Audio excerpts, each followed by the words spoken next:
It's time for Indie 180, global independent music. We'll go on a journey like no other. Right through some dude's mom's nasty vagina. And out her asshole. It's Indie 180, a transformative show unlike any other. Joe, put that away. I can't help it. Indie 180 with Bob on the knob. Joe Stagger. And don't forget, Brian Almeida from The Shape. This is Brian from The Shape. You know my name. Indie 180. You know my face. 180 minutes of independent music and news. Plus, the Monolithic Music Minute and Knobs News Corner. Brought to you in part by Blow Paste. Another blissful moment go to waste. Taste the magic of Blow Paste. Indie 180. It starts now. The clock is ticking.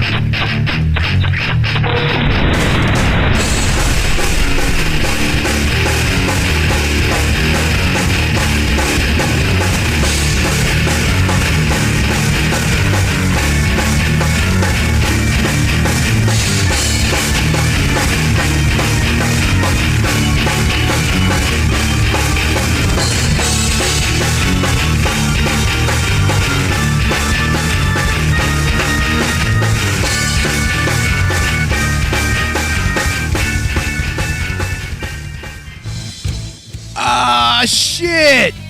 It's Tuesday motherfucking night here at Official Fucking New Radio. What's up, everybody? Happy 20 motherfucking 15, man. Holy Fuck the new year. shit. Yeah, fuck it right in its ass. Oh my god. Well. Welcome everyone, one and all, everyone who's tuned in and all those who are going to be tuning in. Welcome to Official Fucking New Radio. Fucking A. Of course, I've got on the line, as always, Mr. Joe Stagger from New Jersey via What our the Skype fuck? line. What up, Joe? And then What up? this evening, we are debuting our brand new co-host, who currently could not be here because of Cybola. I'm sticking with that story. Fuck it. Absolutely. Ladies and gentlemen, our good dear friend, Brian from The Shape, from Monolithic Music. Brian, what's up, brother? What's going on, Knob? Brian. Yo.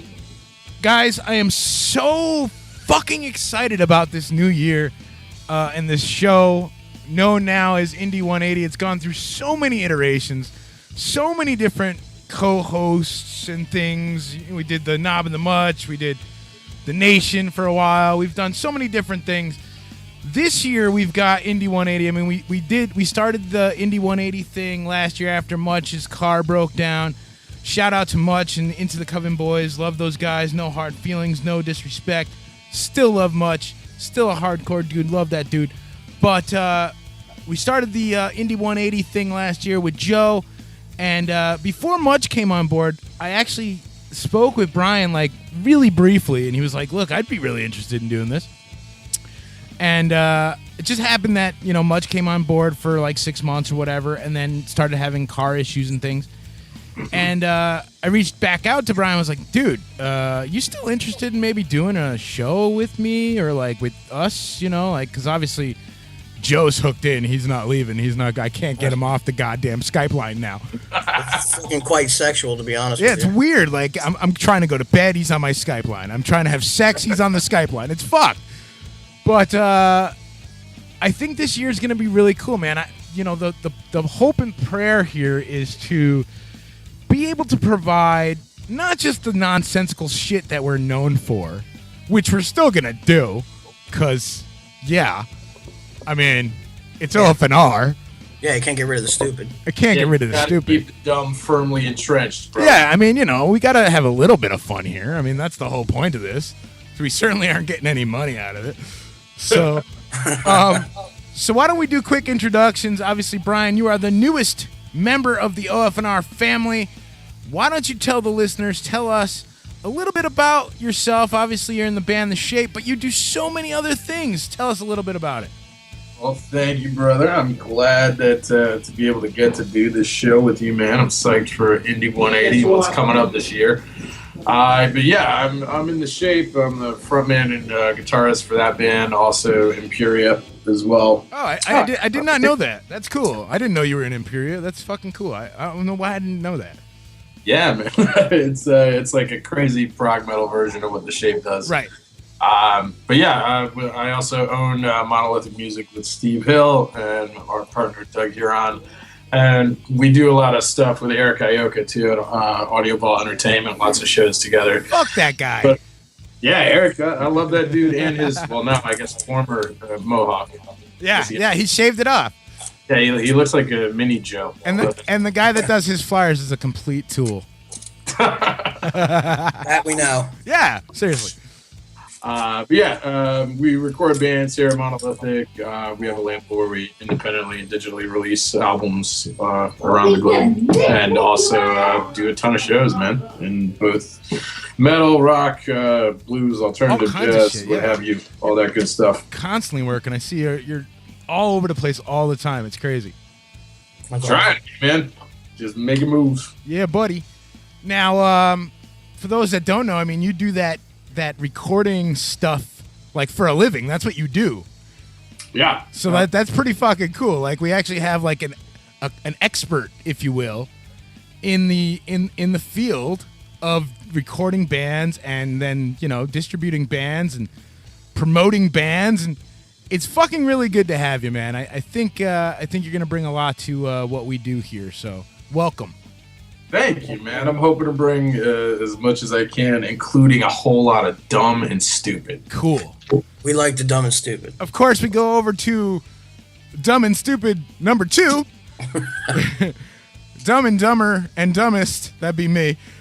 Joe Stagger from fucking Stagger. Dude, you are in a band known as Stagger, a fucking great metal group of debauchery. And you also promote shows and shit, so give us a little backstory. Tell us a little bit about yourself. Yeah, well, obviously Stagger. Yeah, we have this thing we go under, NJ Local Metal Movement is our moniker, if you will. We've been running shows now for, God, almost 3.5 years. Yeah, I was going to say, it's been a while. Yeah, we do shows, you know, all throughout Jersey. And now into Connecticut. Yeah, I'm gonna say you guys are invading our fucking hometown, man. It's gonna smell up in here. Yeah, it's about to take over, man. Shit. You know, we do our own metal fest. 10 bands. We're trying to expand on that. You know, plus starting to go do local showcases. You know, you bringing up the young kids. You know, getting out. There's a lot of young bands out there, and you know, we're trying to do it our way for them. You know, the way. You know, kind of it should be done. You know, don't worry about the promoter. Worry about getting on stage and showing, you know, what you got. Right. And we're just trying to, you know, revitalize this scene out here, which used to be, you know, everybody talked about Jersey. So we're trying to bring that back, you know, by just doing our own thing. And, you know, we got a lot of clubs behind us, and it's starting to really take off. Yeah, man. Fuck yeah. And of course, my name is Knob. For those who don't know me, I am the owner, proprietor of officialfnradio.com. Started this fucking nonsense in 2006, and I've been going pretty steadily since. I mean, we did take a couple breaks here and there, and a hiatus, you know, and whatever, and then came back with sort of a vengeance, and have been really pushing and trying to do cool shit and help independent bands any which way that I can. You know, I don't get to go out to as many shows as I once did, but I try to do the radio show to promote bands and tell people about new music from all over the fucking globe. We're constantly getting new submissions. If you're in a band, know of a band, have friends that are in bands, you want their music played or heard here on OFNR, just send it to us, man. Send it to us via Facebook, via fucking Twitter, via OFNR, via my email. Man, there's 100 different ways to contact me, and I always write back. I always at least let you know that I received whatever it is that you sent me, and whatnot. My only other experience in the music field, besides doing OFNR for so long and really having a grasp of the new age of music industry. I do have a law degree for whatever the fuck that's worth. It's worth a whole lot of money. I know that. I mean, it's still paying. So, I mean, it's worth something there, but I'm not using it. So if anybody wants it, I'll give it to you for a small amount of money. Oh, I'll take it. Yeah, you can have it. It's got my name on it, but you can have it. It's not doing me any good. So I do have a little bit of knowledge and experience in the law field and, you know, contracts and the whole idea of copyrights and trademarks and things like that. Pretty good working knowledge of that shit. So, with all that said, we have a trifecta, a three-person panel. A threesome, if you will. A threesome, if you will. The last time I had Devil's threesome. the last time I had a three-person show was Chaos. And we all know how that fucking went. If anybody missed the Chaos Christmas episode, well, you missed it. It doesn't get replayed. It doesn't get re-aired. It doesn't fucking get podcasted or put up on YouTube. Chaos is a one-time thing. You miss it, you fucking missed it. I have it if you really want it. You're going to have to hit me up for it personally, and I'll give it to you. But it was foul and offensive and awesome, and I enjoyed every goddamn last minute of it. Quick shout-outs to some dude and the Chaos Army. So, let's quickly talk about some of the shit tonight. Of course, we've got a great show full of fuckery. Knobs News Corner brought to you by Blow Paste. Get the taste of dick out of your mouth with Blow Paste. It's a real product. You can actually get it. Go to CheekyChaCha.com. Quick shout outs to Jasmine Ejan of Blow Paste, of Cheeky Cha-Cha. We love you, Blow Paste. Any product that helps guys get blowjobs is good in my book. I agree. Right? Right? All right. So tonight we're going to talk about some stuff. This is how it's going to work, man. We're, you know, the first hour or so, I kind of want to try to give some information to, you know, hopefully bands are listening to this. That's the goal, is to try to get more bands or band members to listen to this. And I like to maybe give them some information and things that might help them along their traverses in this new fangled digital age. On the second hour, we always have our interview, if we have one scheduled. We have one scheduled tonight. We're going to have intercourse the second hour. Those guys are fucking awesome. We're actually just going to have Kevin King, but it's so much fun to say that we're going to have intercourse. I like having intercourse. Especially with three guys. Who doesn't like having intercourse with three guys? Speaking of that, I came across this awesome fucking article. It's 400 euphemisms for intercourse. So 400 different ways of saying intercourse, saying sex, you know? So we're going to throw those out throughout the evening. Like act of darkness is one of them. Hey, baby. Hey, baby, want to have an act of darkness? Dude, you Joe, you got to let Angry Jay know that an act of darkness is another thing for sex. A bit of a crumpet? A bit of a crumpet, yes. A bit of how's your father? I'd like to slam you. Assault with a friendly weapon. That's a great one. Dude, I love fucking Bam Bam in the ham. Bam Bam in the ham. Lovely. Lovely. So throughout the night, we'll be giving you these. Coming up in the coming weeks, next week, we've got a brand new band. And I mean brand fucking new. Like, they just came on to OFNR, submitted their music, like, in the December holiday time frame. And I immediately hit them back and said, you know, you guys are awesome rock band, you know, kind of different. You're from a place that we don't really get to talk too much. They're from Illinois.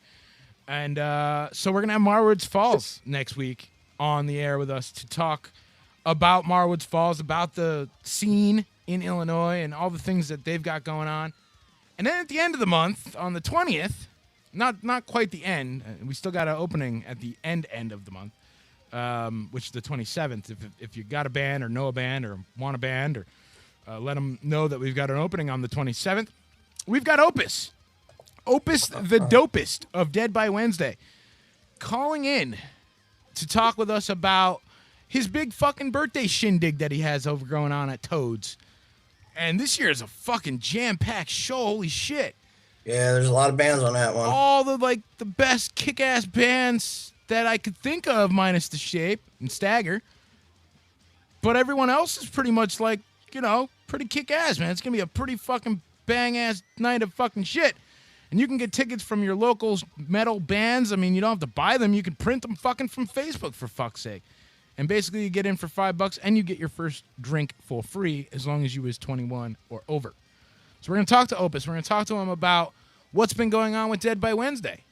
I mean, we have to talk about that. We have to talk about that. I mean, other stations may talk about dick jokes when they have someone like Opus on. And we will. But how silly when there's so much shit going on. Like, there's so much important things that need to be discussed and talked about. Even if it's briefly, even if it makes people uncomfortable, we got to talk about it. I mean, we got to. I like making people uncomfortable. It's a must. So that's coming up all this month and whatnot. So there you go. Independent music, talking about independent bands, talking about shit that hopefully will make an impact in your scene as well as in the global independent music community. So the very first thing I want to talk about, guys, since, it's kind of the first show of the year, obviously we probably should tell everybody what we did, but I didn't do jack dick because I'm old and I've married with children. I didn't even realize it was like New Year's until like 12:30. I'm sitting at my computer. My wife's next to me on her computer. And we're typing away, doing our shit. And all of a sudden I'm hearing like fireworks. What the fuck is going on? And I look down. I'm like, oh yeah. It's 12:30. Happy fucking New Year, So I didn't really do anything. Joe, I'm sure you drank. Yep, sure did. How did I get? I don't know how I guessed that. How did I guess that? It's you know me so well. And it was really hard getting drunk, and I drank a lot. Well, at this point, drinking a lot is like would put me in the hospital. It's near death for me. Yeah. Brian, did you do anything cool for the new year? Nah, man, I was laid up on the couch with pneumonia, or a strain of Cibola. Yes. Cibola.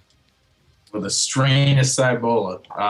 You had played like a couple shows like right before that, right? Like the 27th or something. You played a show. Did you have pneumonia then too? Yes, I did. Oh man, brutal. Yeah, that was rough, but no, it was a fun time. It was a cool show. But yeah, I've just been battling, getting the hell rid of this. Just too many cigarettes and too many shows and drugs and alcohol and all that crap. Sounds like fun to me. Yeah, sounds like fun to me too. Have you put the cigarettes down while you have pneumonia, or is that?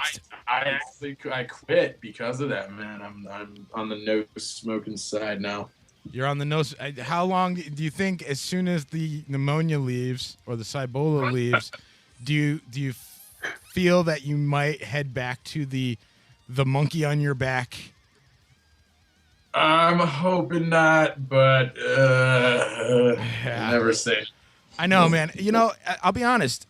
I've been smoking for years now. It has got to be the hardest fucking thing to try to like actually stop smoking.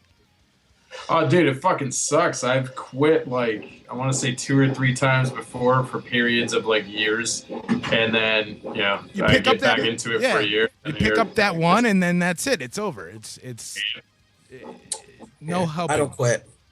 Well, yeah, you're not a quitter. I don't see you as being a quitter. I've thought about it, but I attempted it like for like 3 days, and look, a raving lunatic. At this point, I mean, you're so pickled from all the booze that I would say even if you had cancer or got cancer, the cancer would be so drunk it wouldn't know what to do. I agree. It wouldn't even know to attack other cells. It'd just be like drunken cancer. No, it would attack people around me. And right. All would know. Yeah. Well, that's like you're farting. That's different. Well, dude, also with a name like Joe Stagger, you can't not have like a cigarette in one hand and some booze in the other. This is true. Yeah. Pretty much the way it goes. This is true. Speaking of Joe Stagger, Joe, are we playing Photoshop Wars this week? I know we took some time off for the holidays. Are we back? Or? I think we should be back on. All right, good. Because I've been assembling. I've been assembling too, and I was just making sure because I've got like a stockpile, as because we had like 2 weeks or so off Yeah. And for those of you on the Facebook, go check out Photoshop Wars with Joe Stagger and Knob. We do have a good time on that page. And we include the guys from Cyperna and Stagger and anyone else, for that matter, that we feel necessary. Anyway, we could get a stupid-looking face on the picture. Pretty much. All right, so let's have our first little discussion or conversation. I think this one is kind of important because it lays the groundwork for every other show here on out. And for those of you just joining in, it is Indie 180. We've got Joe Stagger and Brian from The Shape, both on Skype line. Brian has a bit of the Cybola, so he decided to stay home and not infect my children. I appreciate that because once you infect them, then you infect me, and then I have to kill you. You already had Cybola, so what does it matter? Well, it matters quite a bit. You have young children, and you know they are petri dishes. Yeah. When they get fucking sick, everyone in the fucking household gets sick, and I really can't afford to have any kind of Cybola. I go to a hotel. Yeah, you gotta do something. But so anyway, I think the very first discussion that we have to have as a collective here is I think we have to define in today's day and age, in 2015. It is 2015, folks.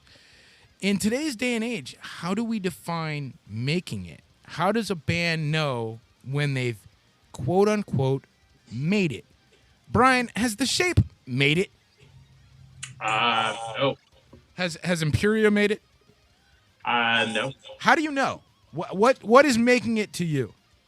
It's honestly attaining the goals that I have for us and doing what we set out to do. I mean, we're on the way there for sure. Can you give us kind of a little bit of an idea as to what that might be? Because I mean, I'm trying to benefit the bands, because sometimes you run into these folks and I'm gonna make it. What is making it? Especially in this day and age, what is making it?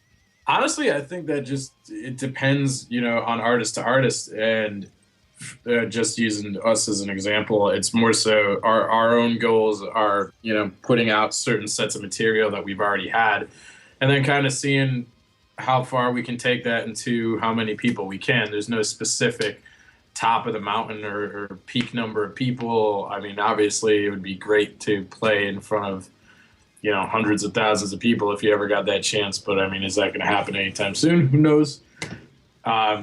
So just to keep expanding and keep putting out the output and new ideas to people is kind of my definition of making it. As long as you keep true to what you want to do. What the hell is what am I hearing back there? Joe, are you playing the drums? Nah, man. I play bass. Yeah, who the fuck is playing drums over there? There's somebody in our studio playing drums. That's right. You're working, aren't you? I am kind of working, yeah. I see. Multitasking. Joe, has Stagger made it? No. Why not? What is making it for you, man? Let's talk about it. I get it's kind of similar to what Brian said. It's, we have, things we want to do. And every time we attain one, we add another. So for us, it's a constant evolution. We could get signed to a huge label and do all those things, but for us, I don't think we could ever make it because we're always setting ourselves for something else. Like right now, sure, it'd be great to be signed. We'd rather be signed to a cool indie label, just for minor support, distribution-wise, stuff like that. We're not looking to, be millionaires. I mean, like Brian said, playing in a couple 100,000 people would be great. But, it's what we set for ourselves. Sure. Like putting out albums and, playing all over the place, doing our own tours. We put ourselves into Europe and we want to go back to Europe. And, it's, like Brian said, it's those goals that you set for yourself. So do you think you'll ever, quote unquote, make it then? I mean, with the sliding scale of constantly, giving yourselves new goals, will you ever get to the point where you say, man, we've made it. We've done it. We've done what we set out to do as a band. I guess if we stop setting goals? I don't know. It's hard to say because there's like the end of this year came. We're like, oh man, we did so much. We've reached another pillar, but shit, we're right there. There's something else we got to do, and it just keeps ending up like that. You don't go out to say, okay, we have to do X, Y, and Z. They just kind of happen, and then all of a sudden you say, all right, now I want to do this. And for us, it's spreading out more, doing an East Coast tour or a West Coast tour. It's there's always something more to do. Yeah.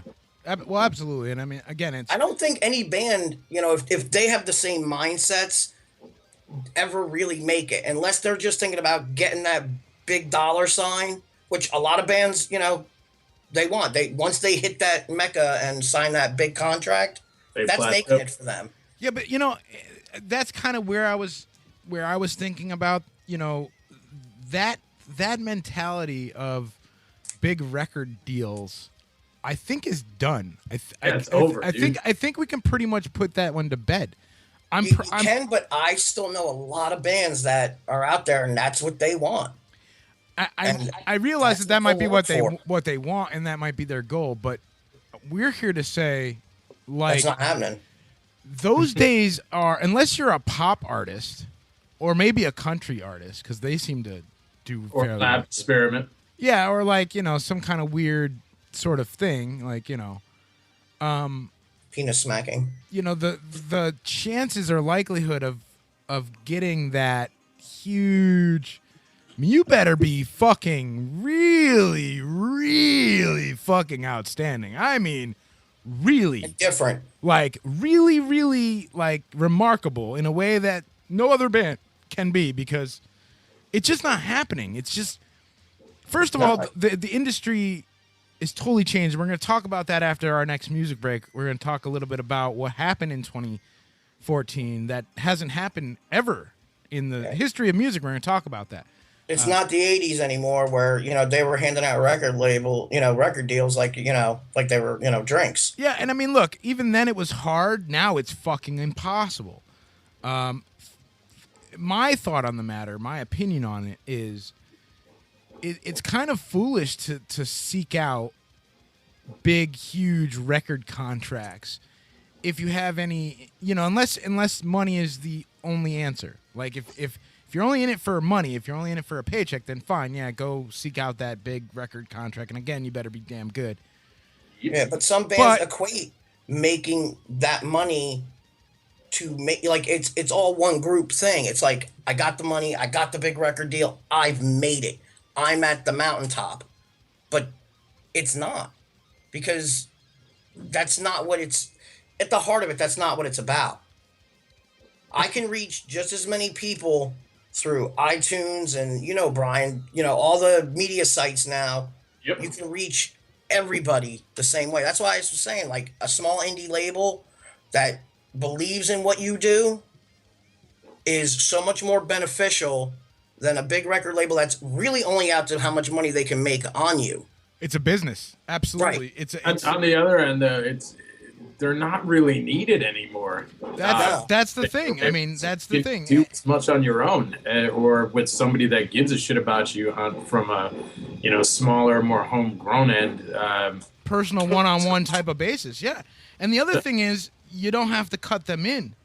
What a lot of folks may not understand is when a record company, let's say like somebody big like Atlantic. I don't even know if Atlantic exists anymore.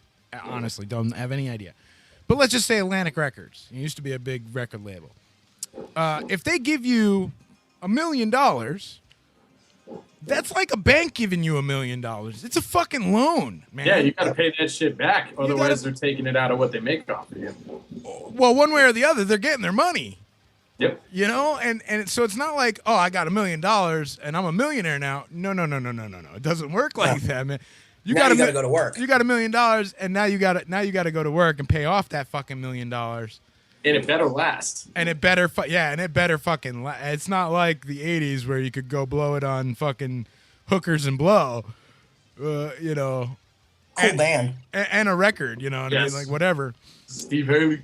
But yeah, I don't know. I mean, I think I really think artists aren't getting very much money from online places. The Spotify's and the iTunes and the things like that.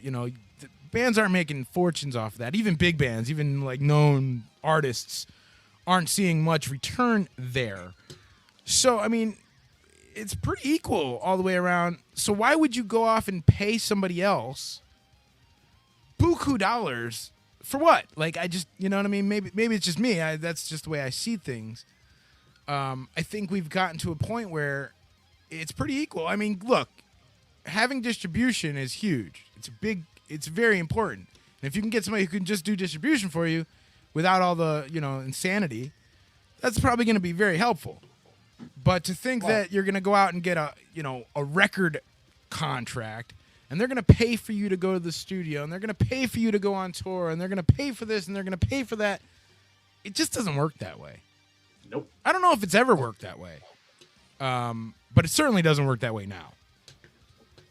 It's just it's almost a scam in a sense, because you write your music, you put it out, you don't own it, it's not yours. Yeah, that's the other thing. They're making money on you. The only time you really make money is on your merch, and you get that small percentage of tickets.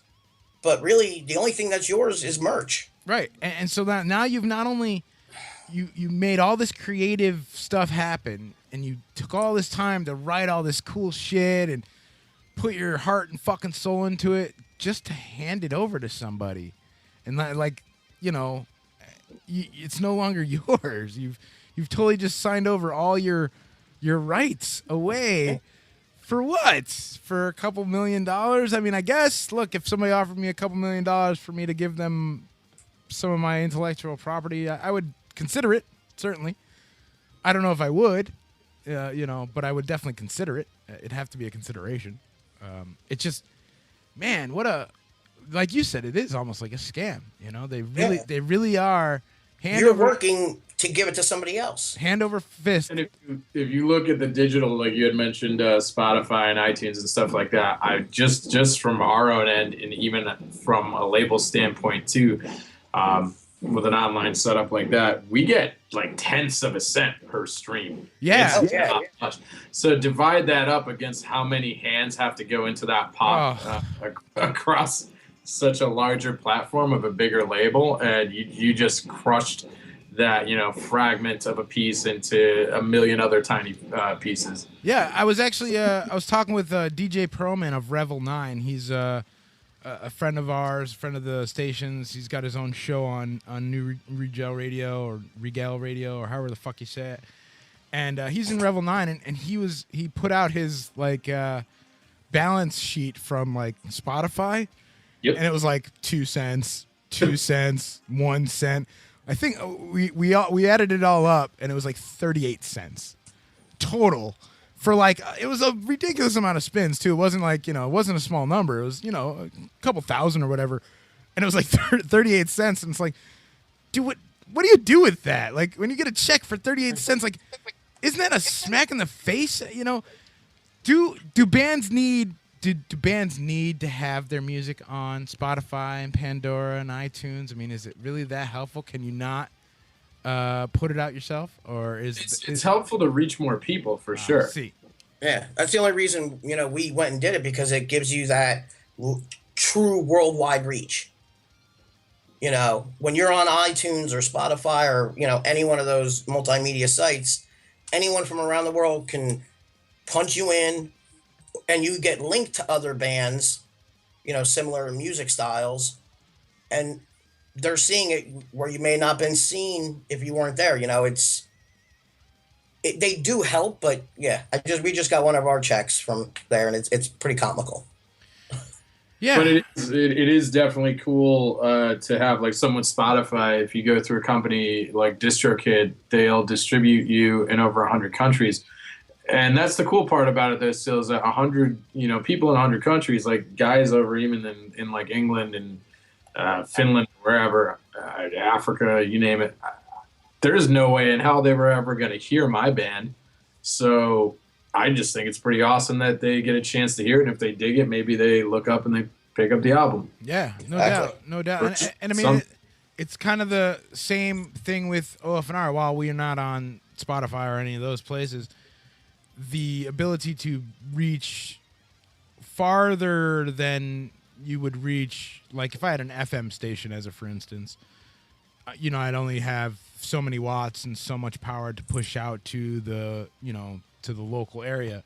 Here we get so many bands from so many fucking places because of the internet, and it makes a huge difference in the sense that, like, we've made friends. I've got like actual fucking friends in Finland that love OFNR, that like truly support us and stuff, and it's really fucking cool. Like, What's up, Finland? yeah, what's up, Finland? What's up, Please. Discipline X? Yeah, it's a necessary evil in a sense. Totally You true. know. Yeah, I do know. I do. And the reason I wanted to cover this whole idea of making it is, I kind of want people to realize that, like, the definition of quote unquote making it has changed right along with the music industry, and it's one of those things that I think the industry even doesn't realize or doesn't want to accept. Look, they're making money hand over fist. There's still no question about that. But when was the last great rock album? When was the last great metal album that came out that was like really promoted and pushed by a record? It's been years. It's been years. You look at some of the big dogs, they're starting their own labels now. Totally. I mean, look. Just because they don't want to have to, they all know there's no worth in the big label anymore. But you're still going to have your tons of pop stars, and that's where they're going to make their flow from. Oh, totally. And that will always be there for them. Them walking around them, glossy suits and... Well, because they create it. That's the thing. Like, again, a lot of people may not understand is, like, pop artists are created. They're not. Right. They're not found. They're not discovered. They're created. I mean, every now and again you might find someone with some talent, but they're created From there. in a lab. Like, Yeah. I mean, it's... Put them in the petri dish. using some fucking crazy formula, like, X plus one. And for the females, you get them ass injections. Yeah. Speaking of ass injections, right before the show, I was scrolling through the Facebooks, and this chick got this fucking lip injection, and I guess she had like an adverse reaction to it, and her fucking upper lip is just just like hanging over her fucking mouth. It's so terrible. Yeah, they're starting to do that with the cooch now, because I guess now it's cool to be, have big puss lips. Dude, what? Yeah, dude, it's guy. I saw it on YouTube. Oh man, This girl, they look like balloons, and I don't understand where it's. How is that sexy? I don't know. Like, you want to pull down a girl's pants, and it looks like Mushmouth from Fat Albert, Right? And it's like, hey, buddy. Hey, boy, but you go put your dick in me. It's just Dude, fucked up. and then when you're fucking, it's like, Yeah, you're really slapping meat at that point. dude, beef drapes. Talk about fucking meat curtains. That's gross. You're really Totally- roasting totally. with broomstick at that point. Totally irrelevant to our conversation here, but nonetheless, dude, that's nasty. It just goes to show you where the I could have done without that information, Joe. no, you couldn't have. No, you're right. I couldn't have. And neither could our listeners. Hey, you're hanging out. It's Indie 180. I think we ought to take a quick little music break. I want to go have a quick cigarette, so, I'm gonna grab a beer. I'll smoke one for you, Brian. You guys are going to hang out. We got some music, of course. We still got Kevin MF King calling in about a half hour or so. We're going to come back, and we're going to talk about 2014, the year Of without a a platinum record. Ooh. Well, actually, there was one. There was one artist. One fucking artist, dude. One artist had a Yeah, platinum it was, record. Barney. Had a platinum record in 20. That's fucking disturbing to me. We're going to talk about it when we come back. But before we come back, we're going to play some fucking tunes. And we are going to play some music from some people that I know who are on the phone with me. We're going to play some music from The Shape. We're going to play some music from fucking Stagger. And we're going to play some Baron fucking Womb. And you're going to keep it locked. We'll be right back in about, 10 minutes, give or take or so. 10 minutes, 47 seconds. Exactly. Don't go anywhere. It's official fucking new radio. Indy it locked. 180, yes. Keep it locked.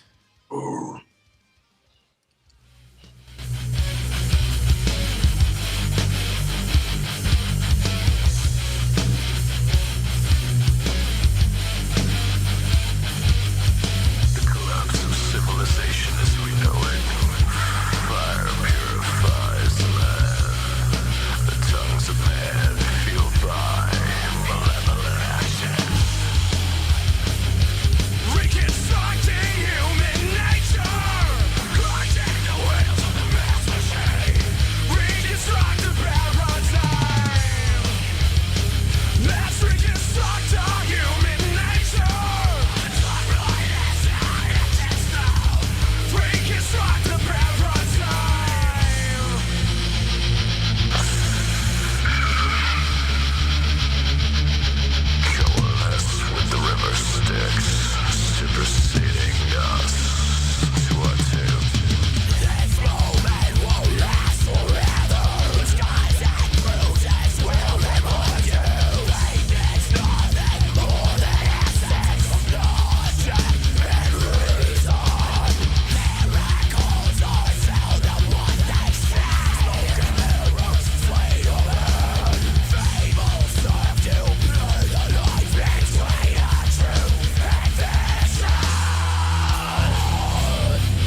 fucking needs. Dildo hats. Dildo hats. Get them? Nowhere.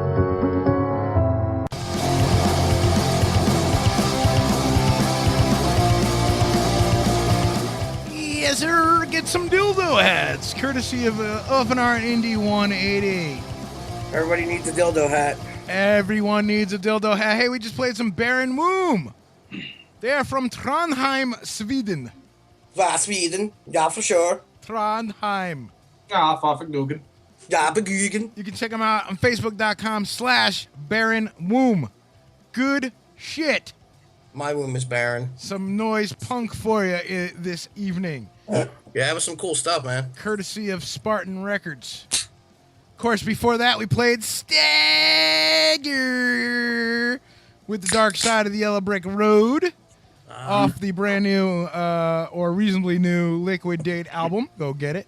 Get it right now. You can get it from fucking Stagger's website, in fact. Yes, you can. I know this because I made the website. It is just one click away. Just a click away. Go do it. You can do it right now, in fact. You can do it. You can do it all night long. And then before that, The Shape with Reconstructing the Paradigm. They have a brand new album, Mark of the Red Death. Mask of the Red Death. Mark of the Red Death? Mask. Mask of the Red Death. Mask of the Red Death. You can get that shit on iTunes and all those other fun fucking places. Probably on Bandcamp too, right? iTunes, Bandcamp, Spotify, Shazam, yada, yada, yada, yada. Yada, yada, yada, yada, yada, yada. And we'll be playing some of that shit next week. Because I don't have it yet. So, Don't. Well, you suck. Brian, you got to bring it to me. I will bring it to you. All right. I don't have it fantastic. either, so I gotta get it. Yeah. All right. So we covered the songs. We've got about 10 minutes, and Kev has let me know he will be calling in promptly at 9 p.m. That's what they all say. That's what I know. But we got to give him the benefit of the doubt. I mean, it is a little bit of afternoon delight. Afternoon delight. Bandicooting. I like that one. I really like bandicooting. Bandicooting's pretty good. That's funny. That is fucking his. Babe, you down for a little bit of bandicooting this afternoon or what? How about Buzz the Brillo? Buzz the Brillo, huh? I guess for those non-shavers. How about beating guts? No love for bringing an al dente noodle to the spaghetti house. That's a mouthful. It is. Roast the broomstick. Blowing the gronsels. Completing the jigsaw puzzle. Oh, Jesus Christ. The featherbed jig. I don't even know how to pronounce this one. Cully Shanging? Shanging? Wow. The fuck? What the fuck? For those not in the know, these are just some of the 400 euphemisms for sexual intercourse. If you're part of the Indy 180 group, I just posted the link on the group for you to follow along and come up with your own and let us know which ones you like. Churning the butter. Churning the butter. See that? See, greased weasel tango. churning the butter seems more like a masturbating kind of a thing. Kinda. Of course, there's boning. I mean, we all know boning. Boning's that's normal. Shake the sheets. Bruising the beef curtains, especially if you get those pussy lip injections. Four-legged foxtrot. Buckwilding. Thread the needle. Burping the worm in the mole hole. What? Filling her out like an application. Oh, Jesus. Wind the clock. All right. Moving on. Brian, you want to do your quick monolithic music minute? I don't have like any kind of special intro or anything for it yet, but if you want to just run through some of the monolithic music information, get people to check out some of the stuff you're up to, that'd be cool. Stuffing the turkey. Oh, yes, stuffing the turkey. Yeah, while we're stuffing the turkey over here. I'm over here buying Frisbees. What the fuck? Rolling the newspaper. I saw one last one, man. It was getting some stank on the hang down. There you go. Like a skating or like surfer reference, but I like caulking the tub personally. Make feet for children's shoes. What? Make feet for children's shoes. Oh, Jesus. What the? Who the fuck? Okay. Wow. All right. Yeah. All right, monolithic music minute. Let's go. Yes, so I'm going to try to do this in literally a minute. We have a few upcoming shows. We have every Friday this month Ray Kelly starting on the 16th with Mile Marker Zero, Voodoo, and Andrew Pinto. On the 23rd with Fight the Fear, who are an awesome like prog pop kind of band. And then later on in the month, got a jazz fusion band called The Before coming down, and they're really, really awesome. Then over at the Reserve on Friday, the 30th, we have Mystic Seahorse, Samsara, and I believe Rena Surrenders. And on Saturday, Skyview Plaza, Growlix, Voodoo, and Salader as well. And that's just what we're doing live right now. As far as albums available that you can pick up from either our page or any of the bands on the bills or any of the bands on our rosters sites, you can pick up Samsara with their debut album Look to Longevity. They're an awesome American hard rock and roll band. The Aberrations Pseudonym, which is currently available as well. Our own album, The Mask of the Red Death by The Shape. And we have a few more from Andrew Pinto, Memoirs, and a few others coming out pretty soon. Currently in the studio right now, we're recording Pat Stone and the Dirty Boots, and they should have an album out in about 2 months, 3 months. And that's kind of like a rockabilly kind of rootsy kind of feel to it. And as far as shows go, just for other mentions and stuff that we have going on, we have The Shape and the Aberration are playing Hothfest up in Holyoke, Massachusetts at the Waterfront Tavern on Saturday, the 10th of January, and Sunday, the 11th. So that's going to be a pretty kick-ass show. And I think our next one after that in Connecticut is at Cook's Cafe with Lightsbane, Archaic Decapitator. I'm already disappointed. What's up? I said I'm already disappointed. You said Lightsbane. Yeah. Yeah, that's for Cement Douche in their February Metal Madness.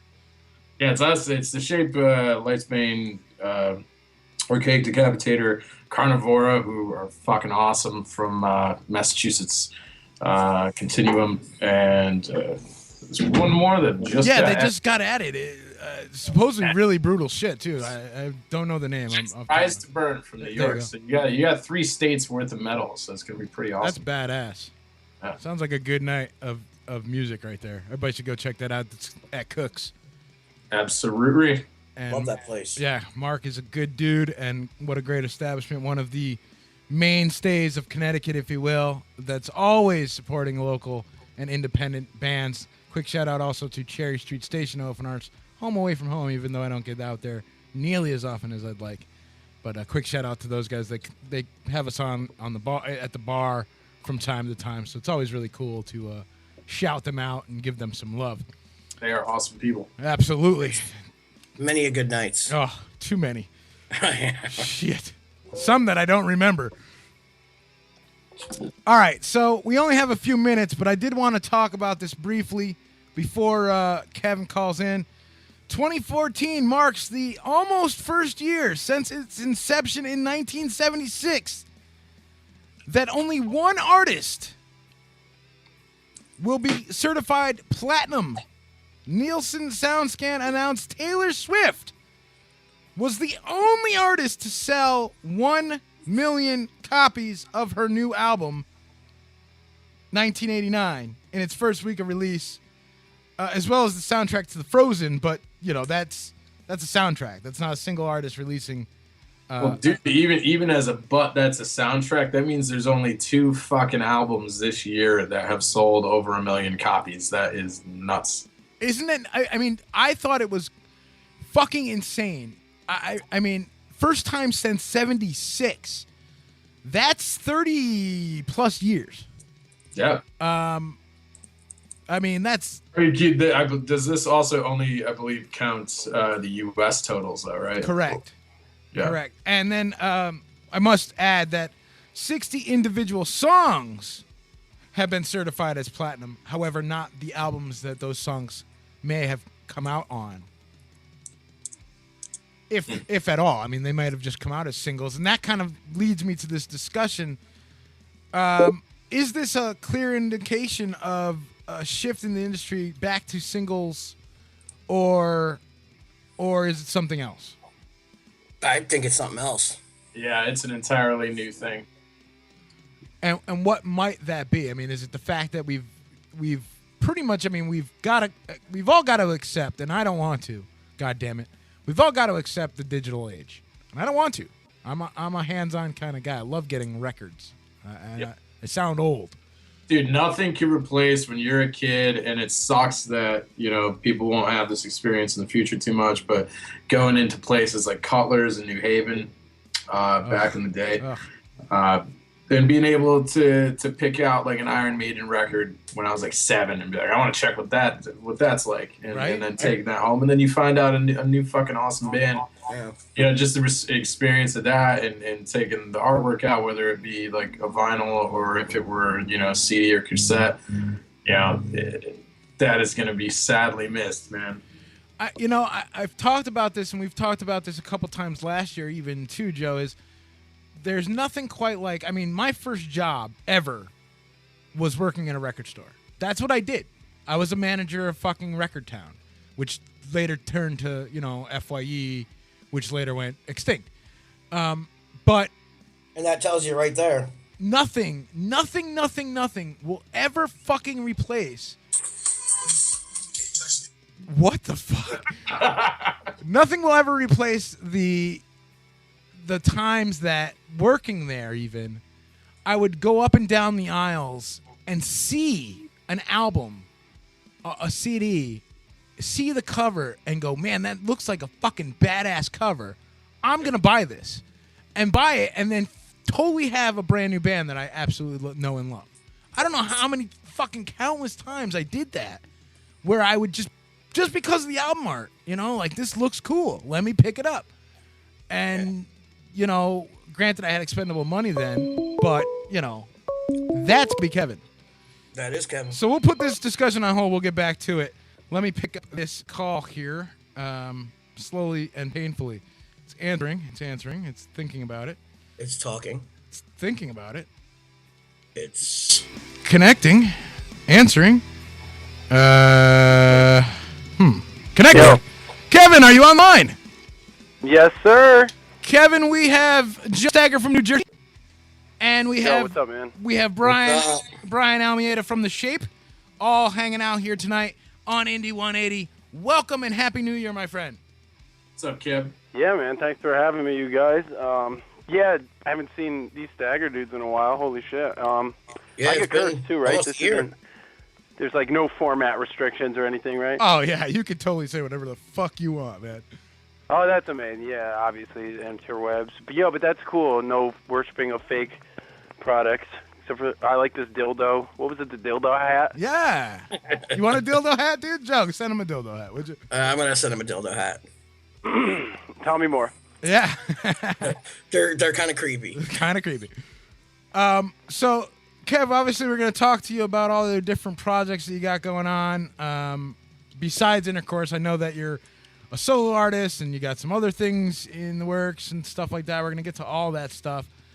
We have been discussing, however, we're just finishing up or kind of finishing up the idea that this is the first year, 2014 is the first year that only saw one artist platinum record and only 2 platinum records in total if you count the Frozen soundtrack. But I just want to let that go. That's crazy. I bet I know who it is, too, because I'm such a music nerd. All right, who is it? It's like Taylor Swift or something. Yeah, it right? is. It totally is. See, you were listening. That's not fair. No, it's not that even I was listening. I'm just like, I can't filter music stuff out, even if it's like about the worst, stupidest band ever. It just goes in my ear because I'm just like, what? And then I can't forget it. It's terrible. And I mean, look. Yeah, but no, but that's a sign of the times, you know. Everybody. We've got to sort of give some props to Taylor Swift. I'm not a fan of her music, but I mean, she's been on top 1 Billboard charts for 7 weeks. So it's no real surprise that, like, she's got a platinum record. But is 2014 the last year of the platinum record? Will we not see that ever again? I mean, who would know, right? Time will tell. Obviously, I looked at the top 5 vinyl sales, and it was like Jack White and Beck, and I think Lana Del Rey and 2 other artists, and it's like even Beck. I mean, Beck's been around for like 20-something years at this point. Yeah. And he's like top 5, and they were nowhere near platinum numbers, dude. They were like it was, I can't remember. It was like around not a lot. Right. Like a couple 100,000 thousand, was yeah, a right. lot or something. Right. And that's wild to me. I mean, man. That even sounds like a lot. I know. It's just so strange to me because everyone on this phone grew up in a different time. Do you know what I mean? Like, we all grew up when fucking platinum records were like coming out like hotcakes, man. You couldn't stop. Like, it was once a month. It was like every month there was a new record that was like breaking numbers and shit. It's funny that you say record because it really was vinyl. I know. You know what I'm saying? Like, yeah, my first 7 inches were La Bamba and by Los Lobos and Billy Idol. I can't remember which song it was, but yeah, exactly. That's how old I am. You like the 7 whatever. inches, huh? Speaking of 7 inches, we've been going through this top 400 euphemisms for sexual intercourse. Such as doinking. Doinking is a good one. Doinking. Hunt fucking the rosebud. Shit. So anyway, the other thing we were discussing very early on in the show, hour 1. Mattress dancing. Mattress dancing. Only horizontally. Unless you're really brave and you do it vertically, and I don't want to know. Kev, define making it, man. Have you made it? No way. There's no such thing as making it because I don't know. There's no mate. No. Hell no. I'm just a local dude rocking, dude. What would making it be for you? I mean, is there some point in time when you could say you've quote unquote made it? Honestly, I have no idea. Even if you look at dudes who are like selling records, I don't know why. It's funny that we're talking about selling records when everything that we do is so far away from that whole world.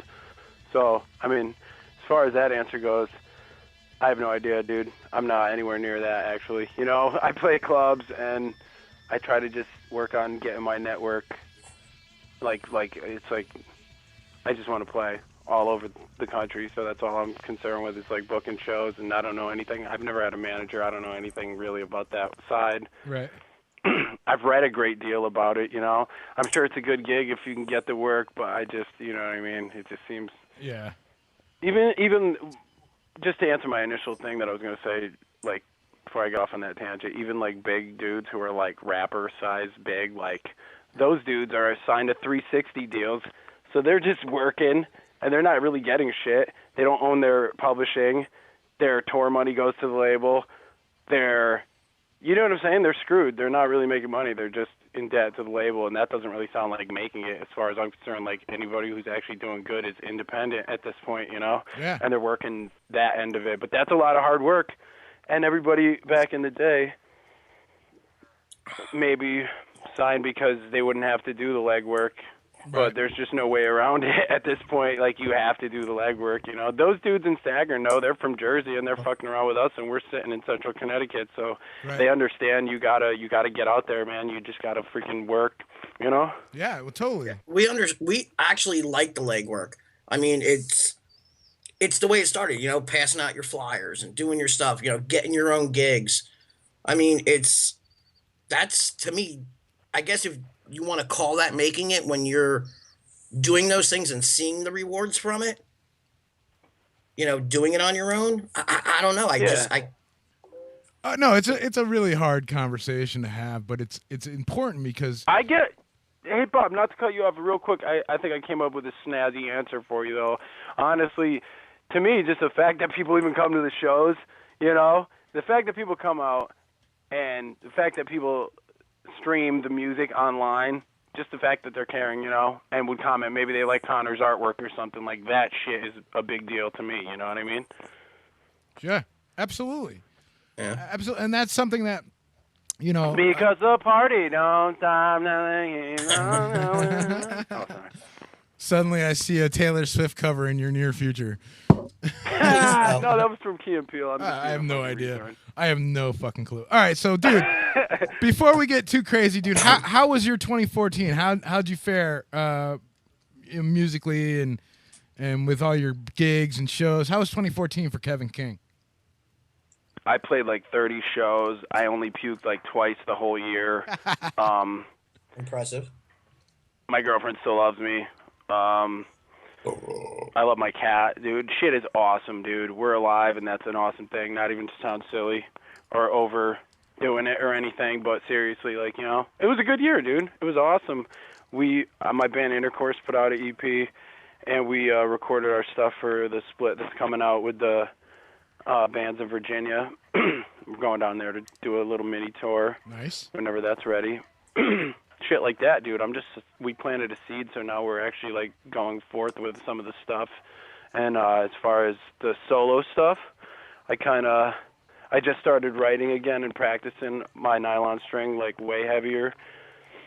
And because I took a little break from that for a while, so I'm just writing, and I'm just, you know, 2014 was fun, but it's in the past, so I'm just stoked about it now. How about you, Knob? What was last year like for you? It was good, man. I mean, you know, I didn't get out to as many shows as I would have liked.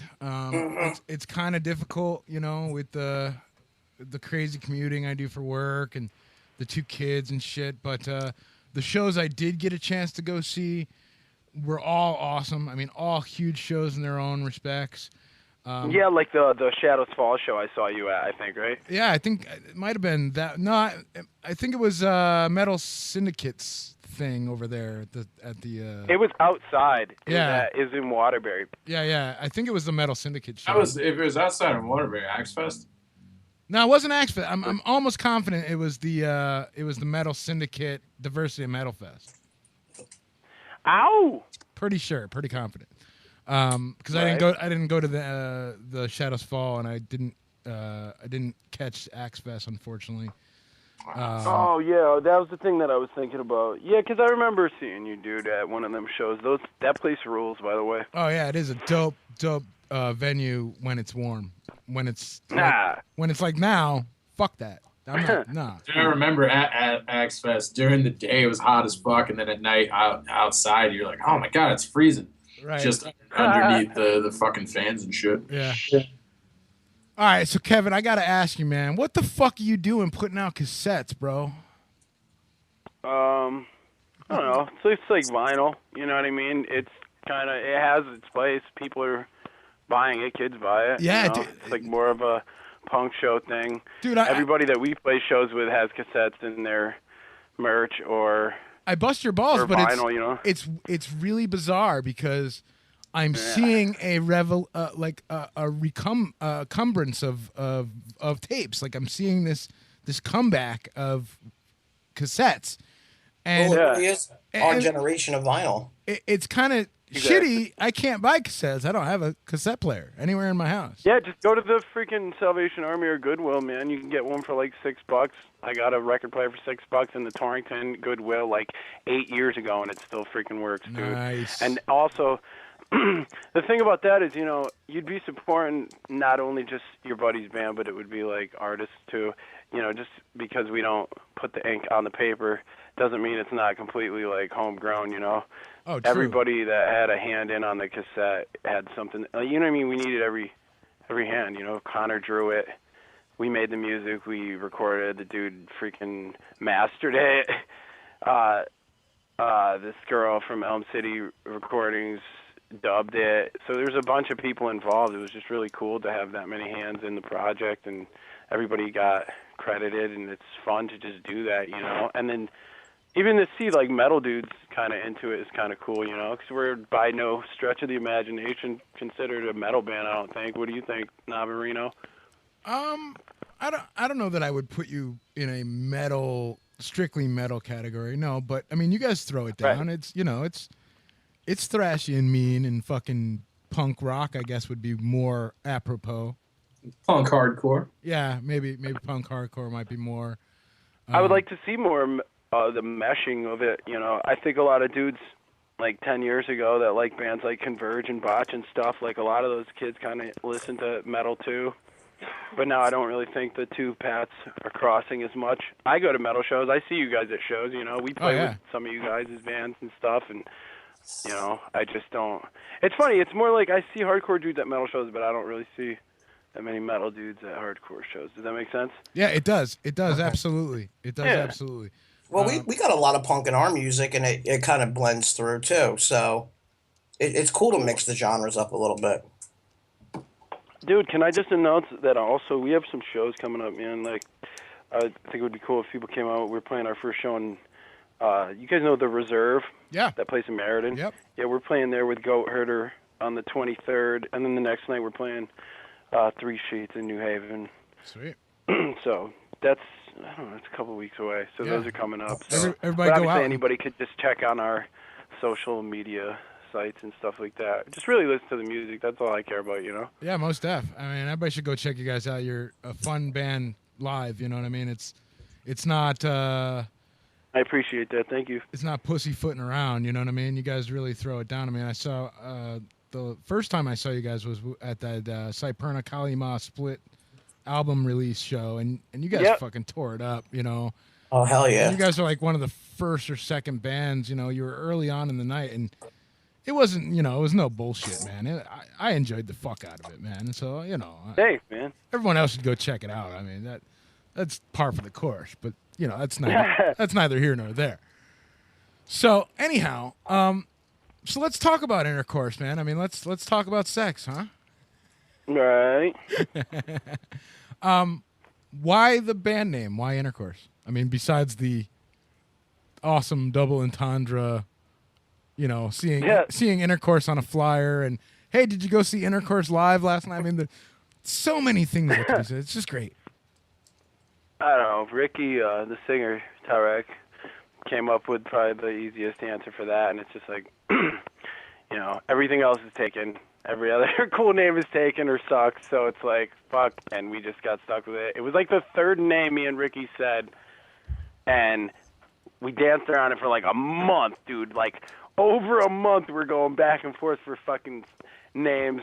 I was thinking like Black Piss was our working title at one point, and it's like, yeah, okay. Yeah, people are going to be stoked about booking Black Piss, you know, so. Dude, I went and saw Black Piss last night, and it was fucking awesome, man. Not even like we're not even like that. Like Black Piss sounds like way fucking more brutal than that, you know. So whatever. Ricky's brother Gary Ahmed actually is the one who came up with the name Intercourse. He's like, you guys should be called Intercourse. So like I said, it was like the third name probably mentioned, and then like over a month later, we just came to the pressure, and we were like, fuck it, we're just called Intercourse, you know. Well, I don't know. I mean, I'm looking through this list here of 400 things that, you know, you could use instead of intercourse. No, you know, I think you guys are being too literal though, because it's not even like supposed to. To me, it's not even like a glib. It's just like you guys are turning it into some glib sexual innuendo. Absolutely, come on. Stupid. It was like. Well, you got ones like no, Rough not that. Suspect. Not that I'm like not taking the joke. It's fine that you guys are. I get it. You know, like I'm a huge fan of like Swedish penis pump enlargers. It's my bag. You know, dude. I just think that you guys could have called yourself Entangling the Lower Beards. That's all I'm trying to get at here. Exactly. No, I wasn't bumming that you guys were tripping and flipping off it. I was just like pointing it out that it's like, to us, it's like, I'm not even taking it that seriously, honestly. But yeah, I mean, me and Ricky, I met Ricky like, probably like 12 years ago when we were both screaming in metal bands back then, and we played a show together, so that's how I met him. He was like 19 back then. So then we went to go see Black Flag when they played in Albany like a year and a half ago, and we were like, dude, with the whole ride up, we were talking about how we thought like 80s hardcore was so cool, and all we listened to is Millions of Dead Cops and fucking just like Black Flag and everything like that. And then we were like, cool, well, you have the same influences. I want to make noisy music. You want to make noisy music. And I knew he was a good front man because I seen him like fucking take his clothes off at a show and fucking fall on the ground. He's hilarious. So I was like, yeah, dude, you know? Hells yeah. So that's how that shit went, you know? Like that's how we started it. And our first show was in Brooklyn a year and 2 days ago or something. We're like just a year old. We had been a band for like 3 weeks, and then we played our first show. So we're still a new band, you know. We're a year old, so we're just babies at all this, you know. Most def. You still playing in the city occasionally, or what? Actually, right now we're so concerned. Here, it's like a sidebar and everything. I'm just a fucking promo whore. Eni, but no. Ricky and his brother are shooting a documentary on the old band Load from Florida. I don't know if any of you guys remember them. They're a fucking sick-ass punk band.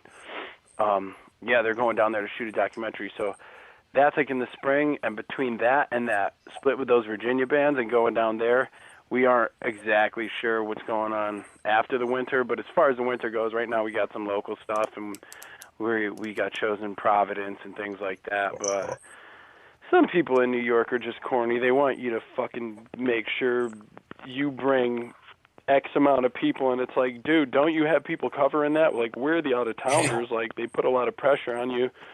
And it's a drop in a bucket anyway. Every time I've ever played New York as a solo artist, and I've talked to other solo artists about it too, dude. If you're coming from Mass or Connecticut or any New England state, they're just like, whatever, dude, you know? You really got to, like, keep cracking away at it. And not, actually, dude, you hooked me up with Frank. So that's funny that you ask, you know? Yeah, well, that's why I asked, just because That's I know. hilarious. Yeah, shouts to you for hooking me up. That dude's a fucking nut. I love that dude. He knows everybody. And He knows he's just old school. He as knows fuck. every He did fucking Security for buddy, Johnny man. Thunders. He's rad, dude. Yeah, you know? totally, man. Frank Wood is the guy. If you want to do things in the city, he knows every fucking buddy, man.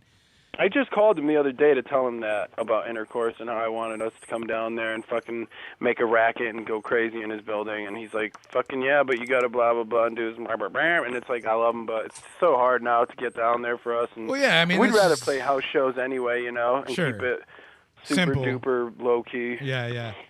And, I mean, you know, every 2 seconds, man, another place in New York is closing. I hear the trash bars going.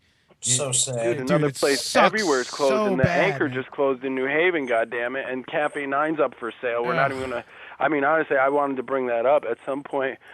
Just that's terrible, you know. Hopefully, Well, I mean, hopefully you know, somebody cool buys it. That's all I can say. Hopefully, it doesn't become a fucking Starbucks or some shit, you know. right? And I think that, you know, kind of can tie right into this conversation, man. I mean, if you guys are out there listening, if anyone is hearing my voice currently, you got to go to shows. You got to go to shows. Oh. You got to fucking, whether it's Intercourse, The Shape, Stagger, Continuum, fucking Cyperna, that whoever, whether it's not even a metal fucking show, if it's a hip hop show, a jazz show, a fucking poke your eyes out show, I don't give a shit. Right. Just Or Go. music in go, general. man. Just go, because you know what?